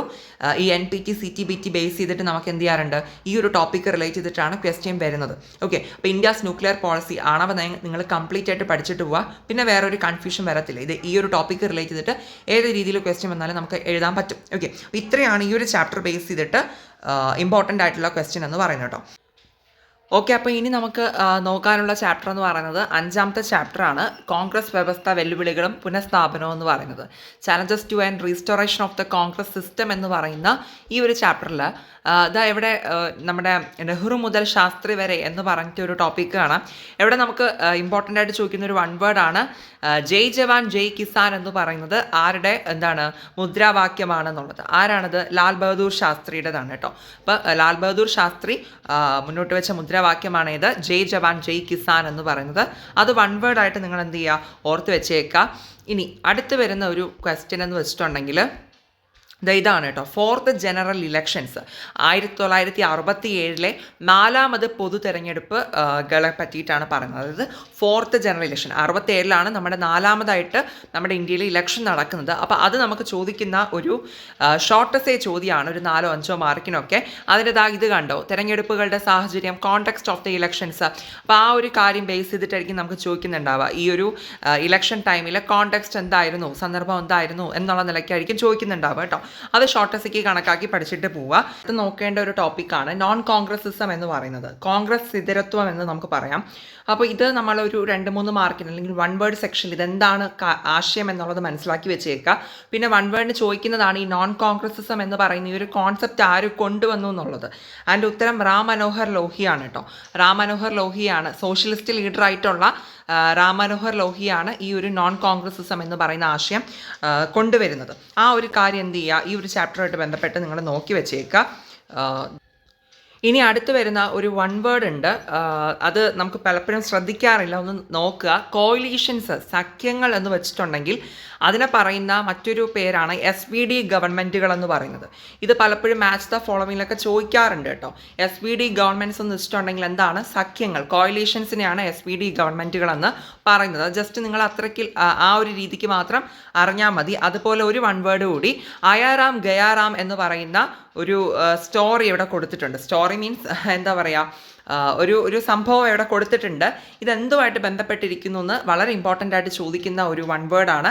അയാറാം ഗയാറാം എന്ന് പറയുന്നത് ഡിഫെക്ഷൻ അല്ലെങ്കിൽ കൂറുമാറ്റവുമായിട്ടാണ് ബന്ധപ്പെട്ടിരിക്കുന്നത് കേട്ടോ. എന്താണ്? ഡിഫെക്ഷൻ ആണ് വരുന്നത്. ഡിഫെക്ഷൻ എന്ന് വെച്ചിട്ടുണ്ടെങ്കിൽ അറിയാലോ, കൂറുമാറ്റം. അതായത് ഒരു പാർട്ടിയിൽ നിന്നിട്ട് എന്താ പറയുക, കുറച്ച് ദിവസം കഴിയുമ്പോൾ വേറൊരു പാർട്ടിയിലോട്ട് ചാടുക, ഇങ്ങനെയുള്ളൊരു ഇത് കേട്ടിട്ടുണ്ടാവുമല്ലോ. അപ്പോൾ അതാണ് ഡിഫെക്ഷൻ എന്ന് പറയുന്നത്, കൂറുമാറ്റം എന്ന് പറയുന്നത്. അപ്പോൾ അയാറാം ഗയാറാം എന്ന് പറയുന്നത് ആ സ്റ്റോറിയൊക്കെ നിങ്ങൾ വായിച്ചു നോക്കിയാൽ മനസ്സിലാവും, സിമ്പിളാണ്. എന്ത് ചെയ്യുക, അത് നിങ്ങൾ നോക്കി വയ്ക്കുക. ആ ഒരു വൺ വേർഡ് അയാറാം ഗയാറാം ഡിഫെക്ഷനുമായിട്ട് ബന്ധപ്പെട്ട് നിൽക്കുന്നു എന്നുള്ളത്. ഇനി അടുത്ത് വരുന്ന വളരെ മേജറായിട്ട് പഠിക്കേണ്ട, വളരെ ഇമ്പോർട്ടൻ്റ് ആയിട്ട് പഠിക്കേണ്ട ഒരു ക്വസ്റ്റ്യൻ ആണ് എന്തെന്ന് പറയുന്നത്, കോൺഗ്രസ്സിലെ പിളർപ്പ് എന്ന് പറയുന്നത്. അതായത് നമ്മുടെ കോൺഗ്രസ് രണ്ടായിട്ട് സ്പ്ലിറ്റ് ആവുന്നുണ്ട്. ഓക്കെ, അപ്പോൾ ഇത് നിങ്ങൾ എന്ത് ചെയ്യുക, ഇമ്പോർട്ടൻസ് കൊടുത്ത് പഠിക്കേണ്ട ഒരു ഇതാണ്. അതായത് ഇന്ദിരാഗാന്ധിയുടെ ഒരു വിങ്ങായിട്ട് മാറുന്നുണ്ട്. അത് കോൺഗ്രസ് R എന്ന് പറഞ്ഞിട്ട് ഒരു ഭാഗം മാറുന്നുണ്ട്. അതുപോലെ കോൺഗ്രസ് O എന്ന് പറഞ്ഞിട്ട് സിൻഡിക്കേറ്റിൻ്റെ കയ്യിൽ മറ്റൊരു ഭാഗമായിട്ട് അങ്ങനെ രണ്ടായിട്ട് മാറുന്നുണ്ട്. ഓക്കെ, ഈ ഒരു കൃത്യമായിട്ട് കോൺഗ്രസ് സ്പ്ലിറ്റ് ആവുന്നത് 1969 പ്രസിഡന്റ് തെരഞ്ഞെടുപ്പിലൂടെയാണ്. ഓക്കെ, ഇത് നിങ്ങൾ വളരെ ഇമ്പോർട്ടൻ്റ് ആയിട്ട് പഠിക്കേണ്ട ഒരു ടോപ്പിക്കാണ്. ഇത് പല തവണയും എന്താ പറയുക, PYQസിൽ ഒരുപാട് തവണ ഈ ഒരു 4 or 5 മാർക്കിൻ്റെ സെക്ഷനിൽ വരുന്ന ഒരു ക്വസ്റ്റ്യൻ ആണ്. ഐ തിങ്ക് ഒരു 3-4 തവണ റിപ്പീറ്റ് ചെയ്തിട്ടുണ്ട്. സോ നോക്കുക, 1969 പ്രസിഡന്റ് തെരഞ്ഞെടുപ്പ്, പ്രസിഡൻഷ്യൽ ഇലക്ഷൻ ഓഫ് 1969 എന്ന് പറയുന്നത്. ആ ടോപ്പിക് എല്ലാവരും പഠിക്കുക. പ്രസിഡന്റിനെ തിരഞ്ഞെടുക്കുന്ന ഒരു സംഭവമാണ് അവിടെ പറഞ്ഞിട്ടുള്ളത്. ഈ ഒരു പ്രസിഡന്റ് തെരഞ്ഞെടുപ്പിനെ തുടർന്നിട്ടാണ് കോൺഗ്രസ് രണ്ടായിട്ട് സ്പ്ലിറ്റ് ആവുന്നത് കേട്ടോ. ഇന്ദിരാഗാന്ധിയുടെ ഭാഗമായിട്ട് കോൺഗ്രസ് R എന്നും അതുപോലെ തന്നെ സിൻഡിക്കേറ്റിൻ്റെ ഗ്രൂപ്പായിട്ട് കോൺഗ്രസ് O എന്നും പറഞ്ഞിട്ട് രണ്ടായിട്ട് എന്ത് ചെയ്യുന്നത്, സ്പ്ലിറ്റ് ആവുന്നത്. അപ്പോൾ 1969 പ്രസിഡൻഷ്യൽ ഇലക്ഷൻ എന്ത് ചെയ്യുക, എല്ലാവരും നോക്കി വയ്ക്കുക. പിന്നെ അതായത് ഇവിടെ വേറൊരു ടേം കാണാം, പ്രിവി പേഴ്സ് എന്ന് പറയുന്നത്. ഓക്കെ, നമ്മൾ ഇംഗ്ലീഷിലും ഇതിന് എന്ത് തന്നെയാണ് പറയുന്നത്, പ്രിവി പേഴ്സ് എന്നാണ് പറയുന്നത് കേട്ടോ. Privy purse. Okay, privy purse. ഈ പ്രിവി പേഴ്സ് നിർത്തലാക്കിയത് ആരാന്നുള്ളത് നമ്മൾ അറിഞ്ഞിരിക്കണം. ഇന്ദിരാഗാന്ധിയാണ് കേട്ടോ. ഇന്ദിരാഗാന്ധിയാണ് പ്രിവി പേഴ്സസ് എന്ത് ചെയ്തത്, നിർത്തലാക്കിയത്. പ്രിവി പേഴ്സ് എന്താണെന്നുള്ളതും ഒരു 2-3 മാർക്കിന് നിങ്ങളൊന്ന് ജസ്റ്റ് ഒരു കോൺസെപ്റ്റ് ഒന്ന് മനസ്സിലാക്കി വെച്ചിരുന്നാൽ മതി. പിന്നെ ഇത് ആര് നിർത്തലാക്കി എന്നുള്ളത് അറിഞ്ഞിരിക്കണം. അത് ഇന്ദിരാഗാന്ധിയാണ്. ഓക്കെ, അത്രയും കാര്യങ്ങൾ നോക്കി വയ്ക്കാമല്ലോ. എടാ, ഇനി ഞാൻ പറയുന്ന കാര്യങ്ങളൊന്ന് ശ്രദ്ധിച്ച് മനസ്സിലാക്കി വെച്ചേക്കാം.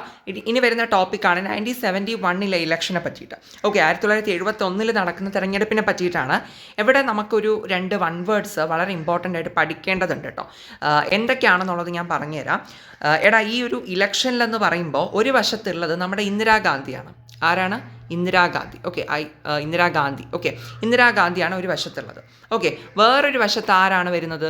യെസ്, ഗ്രാൻഡ് അലയൻസ് ആണ് വരുന്നത്. ഓക്കെ, ഗ്രാൻഡ് അലയൻസ് എന്നാണ് നമ്മൾ പറയുന്നത്. ആ പേര് കേൾക്കുമ്പോൾ തന്നെ അറിയാം, അതൊരു അലയൻസ് ആണ്. അതായത് അതിനകത്ത് ഒരുപാട് പാർട്ടികൾ ചേരുന്നതാണ് കേട്ടോ. അതായത് സത്യം പറഞ്ഞു കഴിഞ്ഞാൽ നമ്മുടെ ഇന്ദിരാഗാന്ധിക്ക് ഒപ്പോണൻസ് ആയിട്ട് നിൽക്കുന്ന, മീൻസ് എതിരായിട്ട് നിൽക്കുന്ന ഒരുപാട് പാർട്ടിക്കാർ ചേർന്നിട്ടാണ് ഗ്രാൻഡ് അലയൻസ് എന്ന് പറഞ്ഞിട്ടൊരു പാർട്ടി, മീൻസ് ആ ഒരു അലയൻസ്, ഒരു സഖ്യം രൂപീകരിക്കുന്നത് കേട്ടോ. അപ്പോൾ ഈ ഇന്ദിരാഗാന്ധിയും പിന്നെ ഇന്ദിരാഗാന്ധി ഒറ്റയ്ക്കാണുള്ളത്. ആൻഡ് ഇപ്പുറത്തെ വശം ആരുണ്ട്? ഗ്രാൻഡ് അലയൻസ് ഉണ്ട്. ഗ്രാൻഡ് അലയൻസിൽ എന്ന് പറയുമ്പോൾ ഇന്ദിരാഗാന്ധിക്ക് എതിരായിട്ട് നിൽക്കുന്ന എല്ലാ പാർട്ടിക്കാരും ഗ്രാൻഡ് അലയൻസിലുണ്ട്. ഓക്കെ, അപ്പോൾ ഈ ഗ്രാൻഡ് അലയൻസ് ഈ ഒരു ഇലക്ഷനിൽ ഇവർ മുന്നോട്ട് വെച്ച ഒരു കാര്യമായിരുന്നു ഇന്ദിരാ ഹഠാവോ എന്ന് പറയുന്നത്. അതായത് ഇന്ദിരാഗാന്ധിയെ പുറന്തള്ളുക എന്നുള്ള നിലയ്ക്കായിരുന്നു അവരുടെ ഒരു മോട്ടോ എന്ന് പറയുന്നത്. ഗ്രാൻഡ് അലയൻസ് ആണ്. അപ്പോൾ നമുക്കത് എക്സാമിന് ചോദിക്കുന്നത് ഇന്ദിരാ ഹഠാവോ എന്ന് പറയുന്ന ആ ഒരു സ്ലോഗൻ കൊണ്ടുവന്നത് ആരാന്ന് ചോദിക്കും. ആരാണ്? ഗ്രാൻഡ് അലയൻസിൻ്റെ സ്ലോഗനാണ് ഇന്ദിരാ ഹഠാവോ എന്ന് പറയുന്നത്. ഇനി അന്നേരം മീൻസ് ഗ്രാൻഡ് അലയൻസ് ഇന്ദിരാ ഹഠാവോ എന്ന് പറഞ്ഞപ്പോൾ നമ്മുടെ ഇന്ദിരാഗാന്ധി എന്താണ് പറഞ്ഞത്? ഗരീബി ഹഠാവോ എന്നാണ് പറഞ്ഞത്. ഗരീബി ഹഠാവോ എന്ന് വെച്ചാൽ, ഗരീബി എന്ന് വെച്ചിട്ടുണ്ടെങ്കിൽ എന്താണ്? ദാരിദ്ര്യം അല്ലേ, ദാരിദ്ര്യ നിർമ്മാർജ്ജനം എന്നുള്ള നിലയ്ക്കായിരുന്നു ഇന്ദിരാഗാന്ധി നിൽക്കുന്നുണ്ടായിരുന്നത്. ഓക്കെ, അപ്പോൾ ഇത് രണ്ടും നമുക്ക്, ഈ 2 സ്ലോഗൻസും ആരുമായിട്ട് ബന്ധപ്പെട്ടിരിക്കുന്നു എന്ന് പറഞ്ഞിട്ട് നമുക്ക് വൺ വേർഡിന് ചോദിക്കും. അത്രയേ ഉള്ളൂ കാര്യം. ഗ്രാൻഡ് അലയൻസിൻ്റെ ഇന്ദിരാ ഹഠാവോ എന്ന് വെച്ചിട്ടുണ്ടെങ്കിൽ ഗ്രാൻഡ് അലയൻസ് ആണ്. ഗരീബി ഹഠാവോ എന്ന് വെച്ചിട്ടുണ്ടെങ്കിൽ ആരാണ്? ഇന്ദിരാഗാന്ധിയുടെ സ്ലോഗനാണ്. ഇത്രയും കാര്യങ്ങൾ മനസ്സിലായല്ലോ. ഓക്കെ, ഇനി നമുക്ക് വരുന്നത് 6ാമത്തെ ചാപ്റ്ററാണ്, ജനാധിപത്യ ക്രമത്തിൻ്റെ പ്രതിസന്ധി എന്ന് പറയുന്നത് ക്രൈസിസ് ഓഫ് ഡെമോക്രാറ്റിക് ഓർഡർ. അപ്പോൾ ഇതിനെന്താ ഫസ്റ്റ് ടോപ്പിക് തന്നെ നമ്മുടെ എമർജൻസിയാണ്. അപ്പോൾ നിങ്ങൾക്ക് അറിയാം എമർജൻസി എന്ന് പറയുന്നത് വളരെ ഇമ്പോർട്ടൻ്റ് ആയിട്ടുള്ള ഒരു എസ്സേ ടോപ്പിക്കാണ് 8 മാർക്കിന് ചോദിക്കുന്നത്. അപ്പോൾ നമ്മൾ എന്ത് ചെയ്യുക, അത് പഠിക്കുക. അഥവാ ഇനി ഇൻ കേസ് നമ്മുടെ 8 മാർക്കിന് വന്നില്ല എന്നുണ്ടെങ്കിൽ നമുക്ക് ഉറപ്പായിട്ടും 5 മാർക്കിൻ്റെ സെക്ഷനിലോ 4 മാർക്കിൻ്റെ സെക്ഷനിലോ ഒക്കെ ഏതെങ്കിലും തരത്തിൽ ഈ ഒരു ടോപ്പിക്ക് റിലേറ്റ് ചെയ്തിട്ട് ക്വസ്റ്റ്യൻസ് എക്സ്പെക്ട് ചെയ്യാം കേട്ടോ. അപ്പോൾ അതുകൊണ്ട് തന്നെ നിങ്ങളൊരു 8 മാർക്ക് കണക്കാക്കി പഠിച്ചോളൂ. എമർജൻസിയുടെ ബാക്ക്ഗ്രൗണ്ട് എന്താണെന്നുള്ളത് മീൻസ് എമർജൻസി നമ്മുടെ ഇന്ദിരാഗാന്ധിയാണ് മീൻസ് എന്ത് ചെയ്യുന്നത്, എമർജൻസി കൊണ്ടുവരുന്നത്. പ്രസിഡൻ്റാണ് ഡിക്ലെയർ ചെയ്യുന്നത് ഇന്ദിരാഗാന്ധിയുടെ അഡ്വൈസ് പ്രകാരം. ഓക്കെ, ദെൻ ഇത് എന്തുകൊണ്ട് കൊണ്ടുവന്നു, ഈ അടിയന്തരാവസ്ഥ എന്തുകൊണ്ടാണ് ഇന്ത്യയിൽ കൊണ്ടുവന്നത്, അതിൻ്റെ റീസൺസ് അല്ലെങ്കിൽ അതിൻ്റെ കോസസ്, അതിൻ്റെ കാരണങ്ങൾ എന്തെല്ലാമാണെന്ന് ആദ്യം പറയുന്നുണ്ട്. സാമ്പത്തികമായിട്ടുള്ള പശ്ചാത്തലം പറയുന്നുണ്ട്. പിന്നെ എന്താ പറയുക, നമ്മുടെ രാഷ്ട്രീയമായിട്ടുള്ള പശ്ചാത്തലമൊക്കെ അതിനിടയ്ക്ക് പറയുന്നുണ്ട് കേട്ടോ. പിന്നെ ഏറ്റവും ഇമ്പോർട്ടൻ്റ് ആയിട്ട് ഗുജറാത്തിലും ബീഹാറിലെയും പ്രസ്ഥാനങ്ങളെ പറ്റിയിട്ട്, ഗുജറാത്ത് ആൻഡ് ബീഹാർ മൂവ്മെൻറ്റ്സ് പറ്റിയിട്ട് പറയുന്നുണ്ട്. ഇതൊക്കെയാണ് അതായത് നമ്മുടെ എന്താ പറയുക സർക്കാരിനെതിരായിട്ട് ഗവൺമെൻറ്റിനെതിരായിട്ട് ഗുജറാത്തിലും ബീഹാറിലും ഒക്കെ ആയിട്ട് ഒരുപാട് പ്രക്ഷോഭങ്ങൾ നടക്കുന്നുണ്ടായിരുന്നു. ഓക്കെ, അപ്പോൾ ഇത്തരത്തിലുള്ള റീസൺസ് കാരണമാണ് എന്ത് വരുന്നത്, അടിയന്തരാവസ്ഥ വരുന്നത് അല്ലെങ്കിൽ എമർജൻസി വരുന്നത്. അപ്പോൾ ഈ റീസൺസ് നിങ്ങൾ പഠിച്ചു വെക്കുക. എസ്സേക്ക് ചോദിക്കുമ്പോഴായാലും ഈ ഒരു കോസസ് അല്ലെങ്കിൽ ഈ റീസൺസ് ആണ് ഫസ്റ്റ് ഓഫ് ഓൾ നമ്മൾ എഴുതി കൊടുക്കേണ്ടത്. അതിൽ പ്രത്യേകിച്ചും ആ ഒരു എന്താ പറയുക ഗുജറാത്തിലെയും ബീഹാറിലെയും പ്രക്ഷോഭങ്ങൾ അത് നമ്മൾ സ്കിപ്പ് ചെയ്യാൻ പാടില്ല. അത് വളരെ ഇമ്പോർട്ടൻ്റ് ആയിട്ടുള്ള പോയിന്റ് ആണ്. അത് മാത്രമായിട്ട് സ്പെഷ്യലൈസ് ചെയ്തിട്ട് നമുക്ക് എന്ത് ചെയ്യാറുണ്ട്, ഒരു 4 മാർക്ക് ഇടയ്ക്ക് ഞാൻ പറഞ്ഞല്ലോ അങ്ങനെയും നമുക്ക് ചോദിക്കാൻ ചാൻസ് ഉണ്ട്. ഓക്കെ, അപ്പോൾ അതുകൊണ്ട് തന്നെ അത് എല്ലാം നിങ്ങൾ നോക്കിയിട്ട് പോവുക. പിന്നെ ഒരു കാര്യം കൂടി പറയാനുള്ളത് എന്താണെന്ന് വെച്ചിട്ടുണ്ടെങ്കിൽ ഓക്കെ, നമ്മുടെ ജയപ്രകാശ് നാരായണായിരുന്നു ബീഹാറിൽ ഈ ഒരു മൂവ്മെൻറ്റ് നയിച്ചത്. ഓക്കെ, അദ്ദേഹത്തിൻ്റെ ഒരു കോൺസെപ്റ്റ് ആയിരുന്നു ടോട്ടൽ റെവല്യൂഷൻ എന്ന് പറയുന്നത്. ആരെങ്കിലും ശ്രദ്ധിക്കാണ്ട് പോയാലോ എന്ന് വിചാരിച്ചിട്ടാണ് കേട്ടോ പറയുന്നത്. ടോട്ടൽ റെവല്യൂഷൻ എന്ന് പറയുന്നത് ജയപ്രകാശ് നാരായൺ കൊണ്ടുവന്ന ഒരു കോൺസെപ്റ്റാണ് കേട്ടോ. അതിന് നമ്മൾ മലയാളത്തിൽ പറയുന്നത് സമ്പൂർണ്ണ വിപ്ലവം എന്നാണ് പറയുന്നത് കേട്ടോ. സമ്പൂർണ്ണ വിപ്ലവം. അപ്പം എന്ത് ചെയ്യുക, നിങ്ങളത് ശ്രദ്ധിച്ച് മനസ്സിലാക്കി വെച്ചേക്കുക. ഞാൻ ഒന്നുകൂടി പറയും, ശ്രദ്ധിച്ച് കേട്ടോളൂ. എന്താണ്, നമ്മുടെ ബീഹാറിൽ ഗവൺമെൻറ്റിനെതിരായിട്ട് പ്രക്ഷോഭം നടക്കുന്നുണ്ട്. ബീഹാറിൽ ആരാണ് സമരം നയിച്ചത്, നമ്മുടെ ജയപ്രകാശ് നാരായൺ ആയിരുന്നു എന്നുള്ളത് മനസ്സിലാക്കുക. ജയപ്രകാശ് നാരായൺ കൊണ്ടുവന്ന ഒരു ആശയമായിരുന്നു എന്താ ടോട്ടൽ റെവല്യൂഷൻ എന്ന് പറയുന്നത്, സമ്പൂർണ്ണ വിപ്ലവം എന്ന് പറയുന്നത്. അത് സ്പെഷ്യലായിട്ട് 1 വേർഡ് ആയിട്ടൊക്കെ വരാറുണ്ട്. അതുകൊണ്ട് ജസ്റ്റ് ഒന്ന് മെൻഷൻ ചെയ്തു എന്നേ ഉള്ളൂ കേട്ടോ. ഇനി നമ്മൾ ഈ ഒരു എമർജൻസിയിൽ നമ്മൾ അടുത്ത് പഠിക്കേണ്ടത് മീൻസ് എമർജൻസി വരുന്നുണ്ട്, ആര് ഡിക്ലെയർ ചെയ്യുന്നു, ആ കാര്യമൊക്കെ നമ്മൾ പറയുന്നുണ്ട് കേട്ടോ. ദെൻ അടുത്ത് ഇമ്പോർട്ടൻ്റ് ആയിട്ടുള്ളത് ഇതിൻ്റെ കോൺസിക്വൻസസ് ആണ്. ഓക്കെ, ഇതാ കണ്ടു, പ്രത്യാഘാതങ്ങളാണ് ഈ ഒരു അടിയന്തരാവസ്ഥയായിട്ട് ബന്ധപ്പെട്ട് രാജ്യത്ത് പിന്നെ ഉണ്ടായ പ്രശ്നങ്ങൾ. ഓക്കെ, ഇന്ന് നമുക്ക് പറയാം. ഈ ഒരു കോൺസിക്വൻസസ് സെപ്പറേറ്റ് ആയിട്ടും ചോദിക്കാറുണ്ട്. ഒരു 5 മാർക്കിന് അങ്ങനെയും വരാം. ഓക്കെ, അതുകൊണ്ട് തന്നെ കോൺസിക്വൻസസ് ഇമ്പോർട്ടൻ്റ് ആണ്. നമ്മൾ പാർട്ടീഷൻ്റെ കോൺസിക്വൻസ് ഇമ്പോർട്ടൻ്റ് എന്ന് പറഞ്ഞില്ല, അതുപോലെ തന്നെയാണ് എവിടെയും കോൺസിക്വൻസസ് എന്ന് പറയുന്നത്.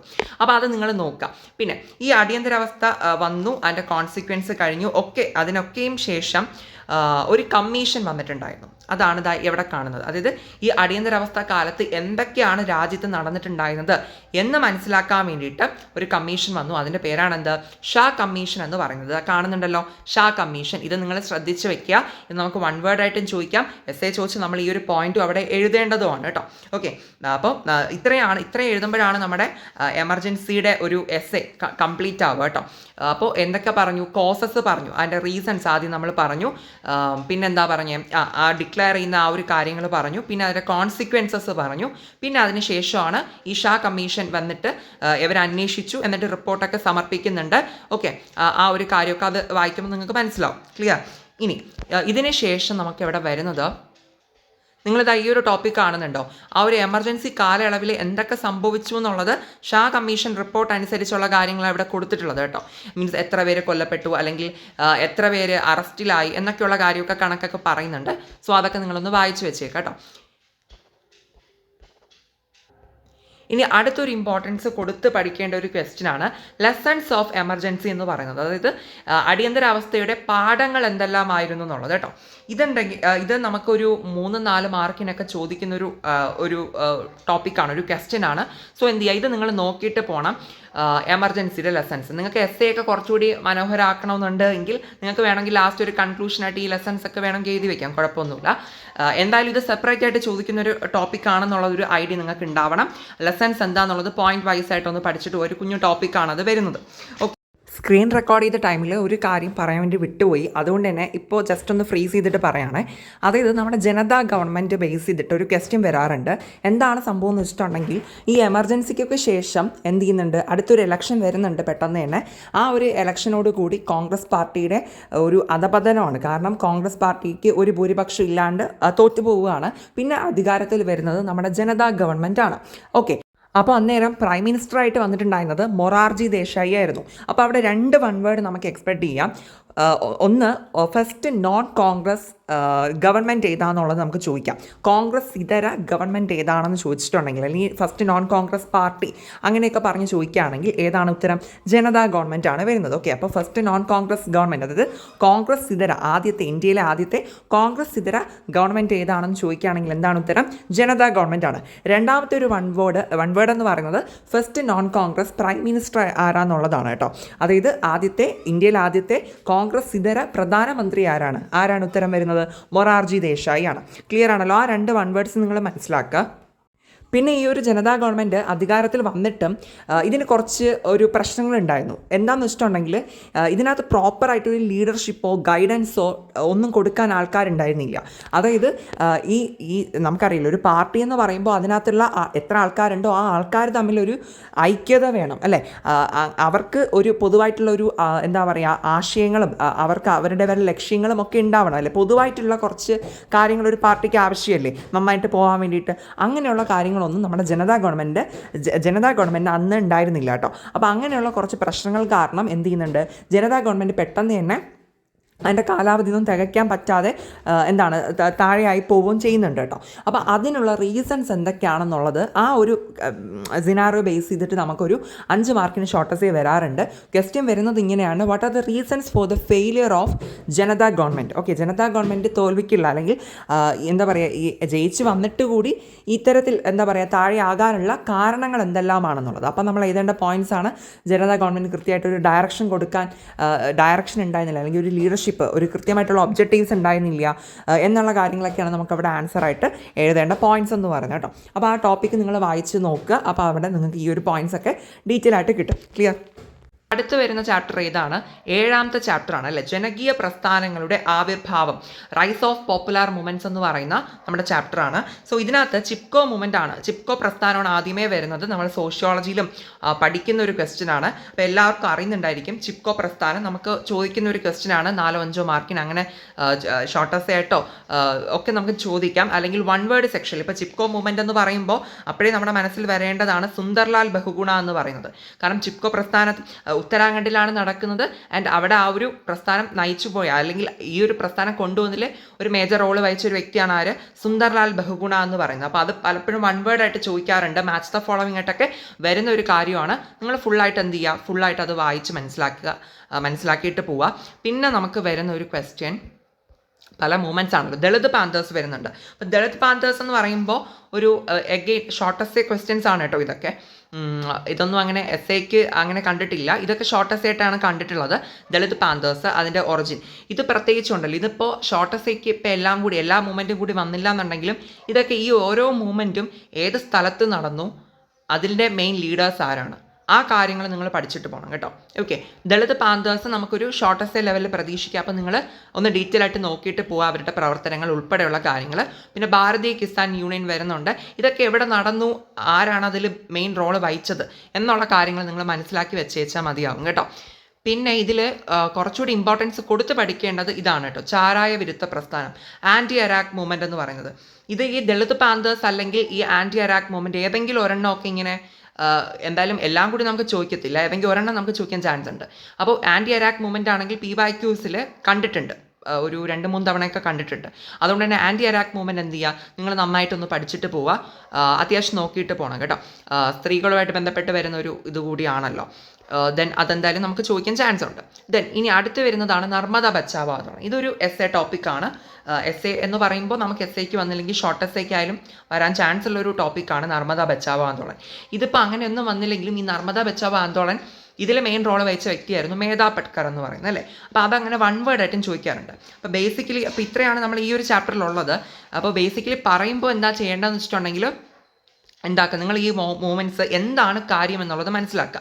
എന്നിട്ട് ഇത് എവിടെ നടന്നു എന്നുള്ളത്, ഏത് സ്റ്റേറ്റിൽ അല്ലെങ്കിൽ ഏത് പ്രദേശത്ത് നടന്നു ഓരോ മൂമെൻറ്റും എന്നുള്ളത് മനസ്സിലാക്കുക. എന്നിട്ട് എന്താ ചെയ്യേണ്ടത്, അതിൽ മെയിൻ റോള് വഹിച്ച വ്യക്തി ആരാണെന്നുള്ളത് ആ പേര് കൂടി പഠിച്ചു വയ്ക്കുക. അപ്പം കൂടുതലും വൺ വേർഡ് സെക്ഷനിലൊക്കെയാണ് ഇത് അങ്ങോട്ടും ഇങ്ങോട്ടും മാച്ച് ചെയ്യാനും റിലേഷൻ കണ്ടെത്താനും അങ്ങനെ പല രീതിയിലൊക്കെ ചോദിക്കാറുള്ളത്. അപ്പോൾ അത് നിങ്ങൾ മനസ്സിലാക്കുക. പിന്നെ ദളിത് പാന്തേഴ്സും ആൻറ്റി ഇറാഖ് മൂവ്മെൻറ്റും നർമ്മദ ബച്ചാവ് ആന്തോളനും കുറച്ചുകൂടി ഡീറ്റെയിൽ ആയിട്ടൊന്ന് വായിച്ച് മനസ്സിലാക്കിയിട്ട് പോവുക. ക്ലിയർ? നിങ്ങൾ ജസ്റ്റ് ഒന്ന് വായിച്ചിട്ട് പോകേണ്ട ഒരു ടോപ്പിക്കാണ് ഇതിൻ്റെ ലാസ്റ്റ് വരുന്ന ലെസൺസ് ഫ്രം പോപ്പുലർ മൂവ്മെൻറ്റ്സ്, ജനകീയ പ്രസ്ഥാനങ്ങളിൽ നിന്നുള്ള പാഠങ്ങൾ. ഇത് നമുക്കൊരു 2-3 മാർക്കിൻ്റെ സെക്ഷനിലൊക്കെ വരാൻ ചാൻസ് ഉണ്ട്. ചിലപ്പോൾ ലെസൺസ് ഒരു 2 ലെസൺസ് എഴുതൂ എന്നൊക്കെ പറഞ്ഞിട്ട് മേ ബി ചോദിക്കാൻ ചാൻസ് ഉണ്ട്. സോ ജസ്റ്റ് ഒന്ന് വായിച്ച് വെച്ചിട്ട് പോവുക കേട്ടോ.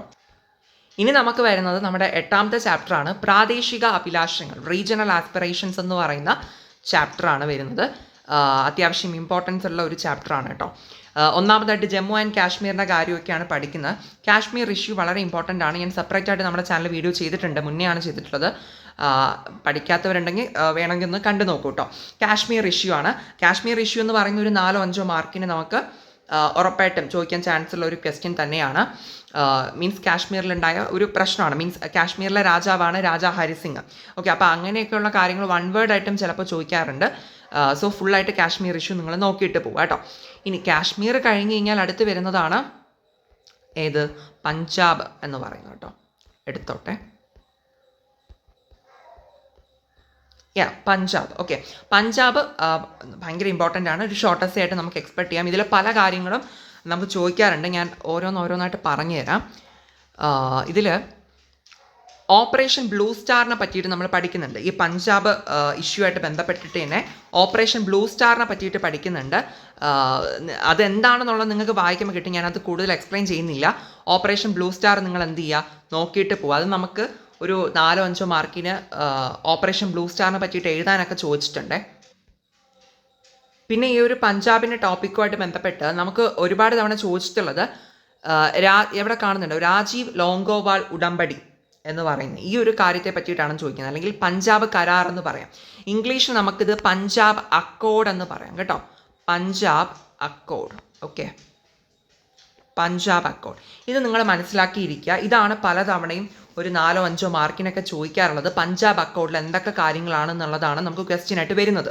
ഓക്കെ, അപ്പം നിങ്ങൾ മനസ്സിലാക്കുക, പഞ്ചാബ് അക്കോർഡിനെ തന്നെയാണ് രാജീവ് ഗാന്ധി ലോങ്കോപാൽ അക്കോർഡ് എന്ന് പറയുന്നത്. ഓക്കെ, മലയാളത്തിലാണെങ്കിൽ പഞ്ചാബ് കരാർ അല്ലെങ്കിൽ എന്ത് പറയും, രാജീവ് ലോങ്കോവാൾ ഉടമ്പടി. ഞാൻ പറഞ്ഞല്ലോ ഈ പഞ്ചാബിൽ ഒരുപാട് പ്രശ്നങ്ങൾ നടക്കുന്നുണ്ട്. Okay, so operation blue star അത് എന്നൊക്കെ പറഞ്ഞിട്ട് ഒത്തിരി പ്രശ്നങ്ങൾ നടക്കുന്നുണ്ടായിരുന്നു. അപ്പോൾ ആ പ്രശ്നങ്ങളൊക്കെ മാറ്റി ഒരു സമാധാനം കൊണ്ടുവരാൻ വേണ്ടിയിട്ടാണ് നമ്മുടെ രാജീവ് ഗാന്ധിയും അന്നത്തെ പ്രൈം മിനിസ്റ്റർ രാജീവ് ഗാന്ധിയും ലോങ്കോവാളും ചേർന്നിട്ട് എന്ത് ചെയ്യുന്നത്, ഈ ഒരു പഞ്ചാബ് അക്കോർഡ് സൈൻ ചെയ്യുന്നത്. അപ്പോൾ ഈ പഞ്ചാബ് അക്കോർഡിൽ പറഞ്ഞിട്ടുള്ള കുറച്ച് കാര്യങ്ങൾ പോയിന്റ്സ് ആയിട്ടൊക്കെ കൊടുത്തിട്ടുണ്ട് കേട്ടോ. അപ്പോൾ അത് നിങ്ങൾ എന്ത് ചെയ്യുക, കൃത്യമായിട്ട് പഠിച്ചിട്ട് പോവുക. നമുക്കത് 4 മാർക്കിനൊക്കെ ചോദിക്കുന്ന ഒരു ക്വസ്റ്റ്യൻ ആണ്. അതൊരു ഷുവർ ക്വസ്റ്റ്യൻ ആണ് കേട്ടോ, ഈ പഞ്ചാബ് അക്കോർഡ് എന്ന് പറയുന്നത്. അപ്പോൾ ഈ പഞ്ചാബിൻ്റെ ഈ ഒരു ടോപ്പിക്ക് റിലേറ്റ് ചെയ്തിട്ട് ഓപ്പറേഷൻ ബ്ലൂ സ്റ്റാർ എന്താണെന്ന് നിങ്ങൾ അറിഞ്ഞിരിക്കുക. പിന്നെ അത് കഴിഞ്ഞാൽ ഈ പഞ്ചാബ് അക്കോർഡ് എന്താണെന്നുള്ളത് കൂടി എന്ത് ചെയ്യുക, പഠിച്ചിട്ട് പോവുക. നമുക്ക് ചോദിക്കുന്ന ഒരു 4-5 മാർക്കിന് ചോദിക്കുന്ന ഒരു ക്വസ്റ്റ്യൻ ആണ്. ഇനി നെക്സ്റ്റ് വരുന്നതാണ് നോർത്ത് ഈസ്റ്റ്, വടക്കു കിഴക്ക് എന്ന് പറയുന്നത്. ഇതൊരു 8 മാർക്കിൻ്റെ എസ്സേ ചോദ്യമാണ്. കഴിഞ്ഞ വർഷത്തെ മോഡൽ എക്സാമിന് 8 മാർക്കിന് ചോദിച്ചിട്ടുള്ള ഒരു ക്വസ്റ്റ്യൻ കൂടിയാണ്. അപ്പോൾ ഇമ്പോർട്ടൻസ് ഉണ്ട് ഇതിനകത്ത്. ഇത് ഞാൻ സെപ്പറേറ്റ് നമ്മൾ വീഡിയോ ചെയ്തിട്ടുണ്ട് കേട്ടോ ഓൾറെഡി. കാണാത്തവരുണ്ടെങ്കിൽ കണ്ടു നോക്കുക. ഇവിടെ വരുന്ന സബ് ടോപ്പിക്കുകളാണ് ഡിമാൻഡ്സ് ഫോർ ഓട്ടോണമി, സ്വയംഭരണത്തിന് വേണ്ടിയുള്ള ആവശ്യം, അതിനെക്കുറിച്ച് നമ്മൾ എവിടെ എഴുതുക. പിന്നെ വിഘടനവാദ പ്രസ്ഥാനങ്ങൾ, സെസഷനിസ്റ്റ് മൂവ്മെൻറ്റ്സിനെ പറ്റിയിട്ട് പറയുന്നുണ്ട്. പ്രത്യേകിച്ചും നമ്മുടെ മിസോറാമിലെ നാഗാലാൻഡിലും ഉണ്ടായ പ്രശ്നങ്ങളെ പറ്റിയിട്ടാണ് ഈ ഒരു ടോപ്പിക്കിനകത്ത് പറയുന്നത്. ഈ ടോപ്പിക്ക് റിലേറ്റ് ചെയ്തിട്ട് ഒത്തിരി മീൻസ് ഒരു 2-3 വൺ വേർഡ്സ് ഉണ്ട്. ആ വൺ വേർഡ്സ് നിങ്ങൾ പ്രത്യേകം ശ്രദ്ധിക്കുക കേട്ടോ. ഞാനത് എടുത്ത് പറയുന്നില്ല, നിങ്ങൾ ശ്രദ്ധിച്ച് വായിച്ചിട്ട് പോകണം. അഥവാ അത് നമുക്ക് വൺ വേർഡായിട്ട് ചോദിക്കാറുണ്ട്. ഇനി അടുത്ത മൂവ്മെൻറ്റ്സ് അഗെയിൻസ്റ്റ് ഔട്ട്സൈഡേഴ്സ്, പുറമേ നിന്നും വന്നവർക്കെതിരായ പ്രസ്ഥാനം. ഈ 3 സബ് ടോപ്പിക്സുകളാണ് നോർത്ത് ഈസ്റ്റ് റിലേറ്റ് ചെയ്തിട്ട് നമ്മൾ അവിടെ എഴുതി കൊടുക്കേണ്ടത്. ഇതിൻ്റെ എക്സ്പ്ലനേഷൻ സഹിതം നന്നായിട്ട് ഡീറ്റെയിൽ ആയിട്ട് വായിച്ച് പഠിച്ചിട്ട് പോവുക. ഇതിൻ്റെ ഒരു പ്രത്യേകത എന്താണെന്ന് വെച്ചിട്ടുണ്ടെങ്കിൽ ഈ നോർത്ത് ഈസ്റ്റ് റിലേറ്റ് ചെയ്തിട്ട് എസ്സേയും വരാം, ഷോർട്ട് എസ്സേ ആയിട്ട് ചോദിക്കാം. അല്ലാന്നുണ്ടെങ്കിൽ ഇതിനകത്ത് ഒരുപാട് വൺ വേർഡ്സ് ഉണ്ട്. ആ വൺ വേർഡ്സ് നമുക്ക് എവിടെ നിന്ന് വേണം ചോദിക്കാം. അപ്പോൾ നിങ്ങളൊന്നും ചെയ്യേണ്ട, ഇതൊരു 8 മാർക്കിന് കണക്കാക്കി ഈ 3 സബ് ടോപ്പിക്സ് വിത്ത് എക്സ്പ്ലനേഷൻ നിങ്ങൾ കൃത്യമായിട്ട് നോർത്ത് ഈസ്റ്റിന് വേണ്ടി പഠിച്ചു വയ്ക്കുക. അപ്പോൾ നിങ്ങൾക്ക് വൺ വേർഡ്സ് ഒന്നുമല്ല, ഷോർട്ട് എസ്സേ ആയിക്കോട്ടെ, എസ്സേ ആയിക്കോട്ടെ, എന്ത് വന്നാലും നിങ്ങൾക്ക് എന്താക്കാൻ പറ്റും, എഴുതാൻ പറ്റും. ഓക്കെ, ഇനി നമുക്ക് അടുത്ത് വരുന്ന ചാപ്റ്ററാണ് 9ാമത്തെ ചാപ്റ്റർ, ഇന്ത്യൻ രാഷ്ട്രീയത്തിലെ സമകാലിക സംഭവ വികാസങ്ങൾ, recent developments in Indian politics എന്ന് പറയുന്നത്. ഇതിനകത്ത് മെയിനായിട്ട് പറയുന്നത് ഒരൊറ്റ ചോദ്യമാണ് കേട്ടോ. ആ ഒരു ചോദ്യം പഠിക്കുക മീൻസ് ഈ ചാപ്റ്റർ ഫുള്ള് പഠിക്കുക എന്നുള്ളതിന് തുല്യമാണ്. ഞാനത് പറഞ്ഞു തരാം ഏതാണെന്നുള്ളത്. 1990s ശേഷം 1990-കൾക്ക് ശേഷം എന്താ പറയുക, ഏകദേശം 2000 വരെയുള്ള കാലഘട്ടത്തിൽ നമ്മുടെ ഇന്ത്യൻ രാഷ്ട്രീയത്തിൽ പ്രധാനമായും ഉണ്ടായ 5 സംഭവ വികാസങ്ങളെ പറ്റിയിട്ടാണ് നമുക്ക് ക്വസ്റ്റ്യൻ ചോദിക്കുന്നത്. അത് തന്നെയാണ് ഇതിനകത്ത് മെയിനായിട്ട് പഠിക്കേണ്ടത്. അപ്പോൾ ആ ഒരു 5 കാര്യങ്ങൾ എന്താണെന്നുള്ളത് നിങ്ങൾ അറിഞ്ഞിരിക്കണം വിത്ത് എക്സ്പ്ലനേഷൻ. ഓക്കെ, 5 മാർക്കിന് നമുക്ക് ചോദിക്കുന്ന ഒരു ഷുവറായിട്ടും ചോദിക്കുന്ന ഒരു ഷോർട്ട് എസ്സേ ക്വസ്റ്റ്യൻ ആണ് കേട്ടോ. ഓക്കെ, അതിലൊന്ന് പറയുമ്പോഴാണ് ഈ ഒരു കോയിലീഷൻസ് വരുന്നത് ദാറ്റ് ഈസ് മുന്നണികളുടെ കാലഘട്ടം എന്ന് പറയുന്നത്. അതായത് ഞാൻ പറയുന്ന കാര്യം ഒന്ന് ശ്രദ്ധിക്കുക. 1980 ഇലക്ഷന് ശേഷം എന്ത് ചെയ്യുന്നുണ്ട്, ഇലക്ഷനോട് കൂടി കോൺഗ്രസ് പാർട്ടിയുടെ ഒരു അധികാരം അല്ലെങ്കിൽ അതുവരെ ഉണ്ടായിരുന്ന ആ ഒരു ഡോമിനൻസ് ഒക്കെ കുറഞ്ഞു പോകുന്നുണ്ട്. ഓക്കെ, ആ ഒരു ഭൂരിപക്ഷവും ആ ഒരു ഹൈപ്പൊക്കെ അങ്ങ് കുറഞ്ഞു പോകുന്നുണ്ട് കേട്ടോ. അപ്പം ആ ഒരു സമയത്താണ് എന്ത് ചെയ്യുന്നത്, കോയിലീഷൻസ് വരുന്നത്. കോയിലീഷൻസ് എന്ന് പറയുമ്പോൾ അതിൻ്റെ പ്രത്യേകത എന്താ, ഒറ്റ പാർട്ടിയാണോ? അല്ല, ഒരു ഗ്രൂപ്പ് ഓഫ് പാർട്ടീസ് ആണ് അല്ലേ അതിനകത്ത് വരിക അല്ലേ. അപ്പോൾ അതാണ് ഈ ഒരു മുന്നണികളുടെ പ്രത്യേകത എന്ന് പറയുന്നത്. കുറച്ച് പാർട്ടികളുടെ ഒരു കൂട്ടമാണ് ഇതെന്ന് പറയുന്നത്, ഒറ്റ പാർട്ടിയല്ല. അപ്പോൾ ആ ഒരു കോയിലീഷൻസ് വരുന്ന കോൺഗ്രസ് പാർട്ടിയുടെ അധപതനവും അതിനെ തുടർന്ന് കോയിലീഷൻസ് വന്ന ഒരു കാര്യം, മുന്നണികൾ വന്ന കാര്യം കൂടി, അതാണ് 1ാമത്തെ ഒരു ഡെവലപ്മെൻറ്റ് എന്ന് പറയുന്നത്. ഇനി 2ാമത്തെ ഒരു ഡെവലപ്മെൻ്റ് ആണ് മണ്ഡൽ ഇഷ്യൂ എന്ന് പറയുന്നത്. എന്താണെന്ന് വെച്ചിട്ടുണ്ടെങ്കിൽ നമ്മുടെ OBC ഉണ്ടല്ലോ, അതർ ബാക്ക്വേർഡ് ക്ലാസ്സസ്. അപ്പോൾ OBCക്കാർക്ക് വേണ്ടിയിട്ട് അവർക്ക് വേണ്ടിയിട്ടുള്ള റിസർവേഷനും കാര്യങ്ങളൊക്കെ കൊണ്ടുവന്ന ഒരു കമ്മീഷനാണ് മണ്ഡൽ കമ്മീഷൻ എന്ന് പറയുന്നത് കേട്ടോ. മണ്ഡൽ ആണ് കേട്ടോ, മണ്ഡൽ കമ്മീഷൻ എന്ന് പറയുന്നത്. അപ്പോൾ ഈ ഒരു കമ്മീഷൻ റിപ്പോർട്ട് സമർപ്പിക്കുന്നുണ്ട്. അപ്പോൾ ഇത് റിലേറ്റ് ചെയ്തിട്ട് കുറച്ച് ഇഷ്യൂസ് ഉണ്ടായിട്ടുണ്ടായിരുന്നു. അതാണ് 2ാമത്തെ ഒരു റീസൺ ഡെവലപ്മെൻ്റ് ആയിട്ട് നമ്മൾ പറയുന്നത്. ഓക്കെ, അപ്പോൾ ഒന്ന് ഞാൻ പറഞ്ഞു കോൺഗ്രസ് പാർട്ടി അധപതിച്ചു ആൻഡ് ഓൾസോ എന്ത് വന്നു, കോയിലീഷൻസ് വന്നു. 2ാമത്തത് ഈ ഒരു മണ്ഡൽ ഇഷ്യൂ ആണ് കേട്ടോ. 3ാമത്തെ കാര്യം ഇത് എവിടെ നോക്കൂ, കുറച്ചുകൂടി നിങ്ങൾക്ക് മനസ്സിലാവാൻ വേണ്ടിയിട്ട് ഞാൻ ആ 5 ഡെവലപ്മെൻറ്റും സെപ്പറേറ്റ് ആയിട്ടൊന്ന് എഴുതിയിട്ടുണ്ട്. ഞാൻ ആദ്യം പറഞ്ഞതുപോലെ കോൺഗ്രസിൻ്റെ അധപതനമാണ് 1ാമത്തെ എന്ന് പറയുന്നത് കേട്ടോ. എന്നിട്ട് എന്ത് ചെയ്യുന്നു, കോയിലീഷൻസ് വരുന്നുണ്ട്. പിന്നെ മണ്ഡൽ ഇഷ്യൂ പറഞ്ഞു. 3ാമത്തെ ഒരു ഡെവലപ്മെൻ്റ് ആണ് ന്യൂ എക്കണോമിക് പോളിസി. ഞാൻ NEP എന്ന് ഷോർട്ടായിട്ട് എഴുതിയിട്ടുണ്ട്. ഈ ന്യൂ എക്കണോമിക് പോളിസി എന്ന് പറയുന്നത് രാജീവ് ഗാന്ധിയുടെ ഇനിഷ്യേറ്റീവിലാണ്, അണ്ടറിലാണ് അത് കൊണ്ടുവരുന്നത്. സോ അതൊരു മേജർ ഡെവലപ്മെൻ്റ് ആയിട്ട് 3ാമത്തേതായിട്ട് നമുക്ക് പറയാം. പിന്നെ 4ാമത്തെ ഒരു കാര്യം, വളരെ ഇമ്പോർട്ടൻ്റ് ആയിട്ടുള്ള ഒരു കാര്യമാണ് ബാബറി മസ്ജിദ് തകർന്നു എന്നുള്ളത്, മീൻസ് തകർത്തു എന്നുള്ള ഒരു കാര്യം. That is demolition of Babri Masjid എന്ന് പറയുന്നത്. ഓക്കെ, അപ്പോൾ അത് ഒരു കഥ പോലെ ഒരു സംഭവമാണ് കേട്ടോ. ഒരു കഥ പോലെ നമുക്ക് ഓർത്ത് പഠിക്കാൻ പറ്റുന്ന ഒരു ടോപ്പിക്കാണ്. വായിക്കുമ്പോൾ നിങ്ങൾക്ക് അതിൻ്റെ ഡീറ്റെയിലേഷൻ കിട്ടും. ബാബറി മസ്ജിദിൻ്റെ തകർച്ചയോട് കൂടിയാണ് തകർച്ചയോട് തുടർന്നിട്ടാണ് നമ്മുടെ ഗുജറാത്ത് കലാപമൊക്കെ വരുന്നത്. അപ്പോൾ ആ ഒരു കാര്യങ്ങളൊക്കെ നമ്മൾ വരണം. ഓക്കെ, അതായത് ഈ ഒരു ചാപ്റ്ററിനകത്ത് തന്നെ അയോധ്യ ഡിസ്പ്യൂട്ട് എന്നൊക്കെ പറഞ്ഞ് സെപ്പറേറ്റ് ടോപ്പിക് ഉണ്ട്. അപ്പോൾ അത് നിങ്ങൾക്ക് വായിക്കുമ്പോൾ മനസ്സിലാക്കാൻ പറ്റും ആ ഒരു സംഭവം എന്താണെന്നുള്ളത് കേട്ടോ. ഈ ബാബറി മസ്ജിദ് എന്ന് പറയുന്ന പള്ളി തകർത്തതിനെ തുടർന്ന് പിന്നെ ഗുജറാത്ത് കലാപം വരുന്നുണ്ട് 2002. ആ കാര്യമൊക്കെ നമ്മൾ അവിടെ എഴുതണം. 5ാമത്തെ ഡെവലപ്മെൻ്റ് ആണ് നമ്മുടെ രാജീവ് ഗാന്ധിയുടെ അസാസിനേഷൻ എന്ന് പറയുന്നത്. ഓക്കെ, ശ്രീലങ്കയിൽ ഉണ്ടായ പ്രശ്നമായിട്ട് റിലേറ്റ് ചെയ്തിട്ട് എന്ത് ചെയ്യുന്നുണ്ട്, രാജീവ് ഗാന്ധിയെ കൊല്ലപ്പെടുന്നുണ്ട് രാജീവ് ഗാന്ധി. അപ്പോൾ ആ ഒരു കാര്യം കൂടിയുണ്ട്. അപ്പോൾ ഇത്രയാണ്, ഈ 5 കാര്യങ്ങളാണ് നമ്മൾ പറയേണ്ടത് കേട്ടോ. അപ്പോൾ നമ്മുടെ ക്വസ്റ്റ്യൻ എന്ന് പറയുന്നത് എന്തായിരുന്നു, അതെ 1990-കൾക്ക് ശേഷമുള്ള ഒരു ഡെവലപ്മെൻറ്റ്, നമ്മുടെ ഇന്ത്യൻ പൊളിറ്റിക്സിലുണ്ടായ 5 മേജർ ഡെവലപ്മെൻറ്റ്സ് എന്തൊക്കെയാണ്, അല്ലെങ്കിൽ 5 പ്രധാനപ്പെട്ട സംഭവ വികാസങ്ങൾ എന്തൊക്കെയാണെന്നുള്ളത് നമുക്ക് ചോദിക്കാറുണ്ട്. സോ ഒന്ന് കോൺഗ്രസ് പാർട്ടിയുടെ അധപതനമാണ്, 2 മണ്ഡൽ ഇഷ്യൂ ആണ്, 3 ന്യൂ എക്കണോമിക് പോളിസി കൊണ്ടുവന്നു, 4ാമത്തത് ബാബറി മസ്ജിദിൻ്റെ തകർച്ചയാണ്, 5ാമത് എന്താണ് രാജീവ് ഗാന്ധിയുടെ അസാസിനേഷൻ ആണ് എന്നുള്ള കാര്യം കൂടി മനസ്സിലാക്കി വെച്ചേക്ക്. ഇതൊരു 5 മാർക്കിന് ചോദിക്കുന്നതാണ്. ഈ പോയിന്റ്സ് മാത്രം പോരാ, ഇതിൻ്റെ എക്സ്പ്ലനേഷൻ നന്നായിട്ട് തന്നെ വേണം. ഈ ചാപ്റ്ററിൽ ഫുള്ള് നിങ്ങൾ വായിച്ച് നോക്കുമ്പോൾ മനസ്സിലാവും, ഇതിൽ ഫുള്ള് ഇതിൻ്റെ ഈ ഓരോ പോയിന്റ്സിൻ്റെ എക്സ്പ്ലനേഷനാണ് കൂടുതലായിട്ടും പറഞ്ഞു പോകുന്നത് കേട്ടോ. ഓക്കെ, അപ്പം നിങ്ങൾ പറ്റുന്ന പോലെ എന്ത് ചെയ്യുക, വായിച്ച് കാര്യങ്ങൾ മനസ്സിലാക്കാം. ഓക്കെ, ഇനി ആ ഒരു ക്വസ്റ്റ്യൻ കഴിഞ്ഞ് കഴിഞ്ഞാൽ ഇനി ഈ ഒരു ചാപ്റ്ററിൽ നിന്ന് ഒരൊറ്റ ക്വസ്റ്റ്യൻ കൂടി പഠിച്ചിട്ട് പോയാൽ മതി. വളരുന്ന സമവായം, ഗ്രോവിങ് കൺസെൻസസ് എന്ന് പറഞ്ഞിട്ട് ഈ ഒരു ടോപ്പിക്ക് കാണാൻ പറ്റും. അതായത് ഈ ഒരു കൺസെൻസസ് ഏതൊക്കെയാണ്, ഈ സമവായങ്ങൾ ഏതൊക്കെയാണ് എന്നുള്ളത് നമുക്കൊരു 3-4 മാർക്കിന് ചോദിക്കുന്ന ഒരു ക്വസ്റ്റ്യൻ ആണ്. ഇമ്പോർട്ടൻ്റ് ആണ് കേട്ടോ ഇത്. ഇതെവിടെ തന്നെ സ്പെഷ്യലൈസ് ചെയ്ത് ഒന്നാമതായി രണ്ടാമതായി അങ്ങനെ ടോപ്പിക് എന്താണ് പോയിന്റ് വൈസ് കൊടുത്തിട്ടുണ്ട് 3ഉം 4ഉം ഒരു 4 പോയിന്റോളം ഇതിനകത്ത് കൊടുത്തിട്ടുണ്ട് കേട്ടോ. അപ്പോൾ ഈ പോയിന്റ്സ് നിങ്ങൾ പഠിച്ചിട്ട് പോയാൽ മതി. കൺസെൻസസ് വിട്ടേക്കരുത്. എന്ത് ചെയ്യുക, ഈ ഒരു ചാപ്റ്ററിൻ്റെ ഏറ്റവും അവസാനത്താണ് ഈ ഒരു അവസാന ഭാഗത്താണ് ഈ ഒരു ടോപ്പിക്ക് വരുന്നത്. എല്ലാവരും പഠിക്കുക. കൺസെൻസസ് അല്ലെങ്കിൽ മലയാളത്തിൽ സമവായങ്ങളെന്ന് പറയും. ആ 4 പോയിന്റും എന്ത് ചെയ്യുക, ക്ലിയർ ആയിട്ട് നോക്കുക. പോയിന്റ് എഴുതാൻ വേണ്ടിയിട്ടൊക്കെ തന്നെയാണ് നമുക്ക് ചോദിക്കുന്നത്. ക്ലിയർ. ഇനി നമ്മുടെ അടുത്ത പാർട്ട് ടെക്സ്റ്റ് ബുക്കിലെ വേൾഡ് പൊളിറ്റിക്സിലെ ചാപ്റ്റേഴ്സിൻ്റെ ഈ ഒരു ഇമ്പോർട്ടൻറ്റ് ക്വസ്റ്റ്യൻസിൻ്റെ വീഡിയോ അടുത്തൊരു സെക്കൻഡ് പാർട്ടായിട്ടായിരിക്കും കേട്ടോ അപ്ലോഡ് ചെയ്യുന്നത്. അപ്പോൾ എല്ലാവരും എന്ത് ചെയ്യുക, സബ്സ്ക്രൈബ് ചെയ്ത് സപ്പോർട്ട് ചെയ്ത് ബെല്ലൈക്കനൊക്കെ എനാബിൾ ആക്കി വെക്കുക.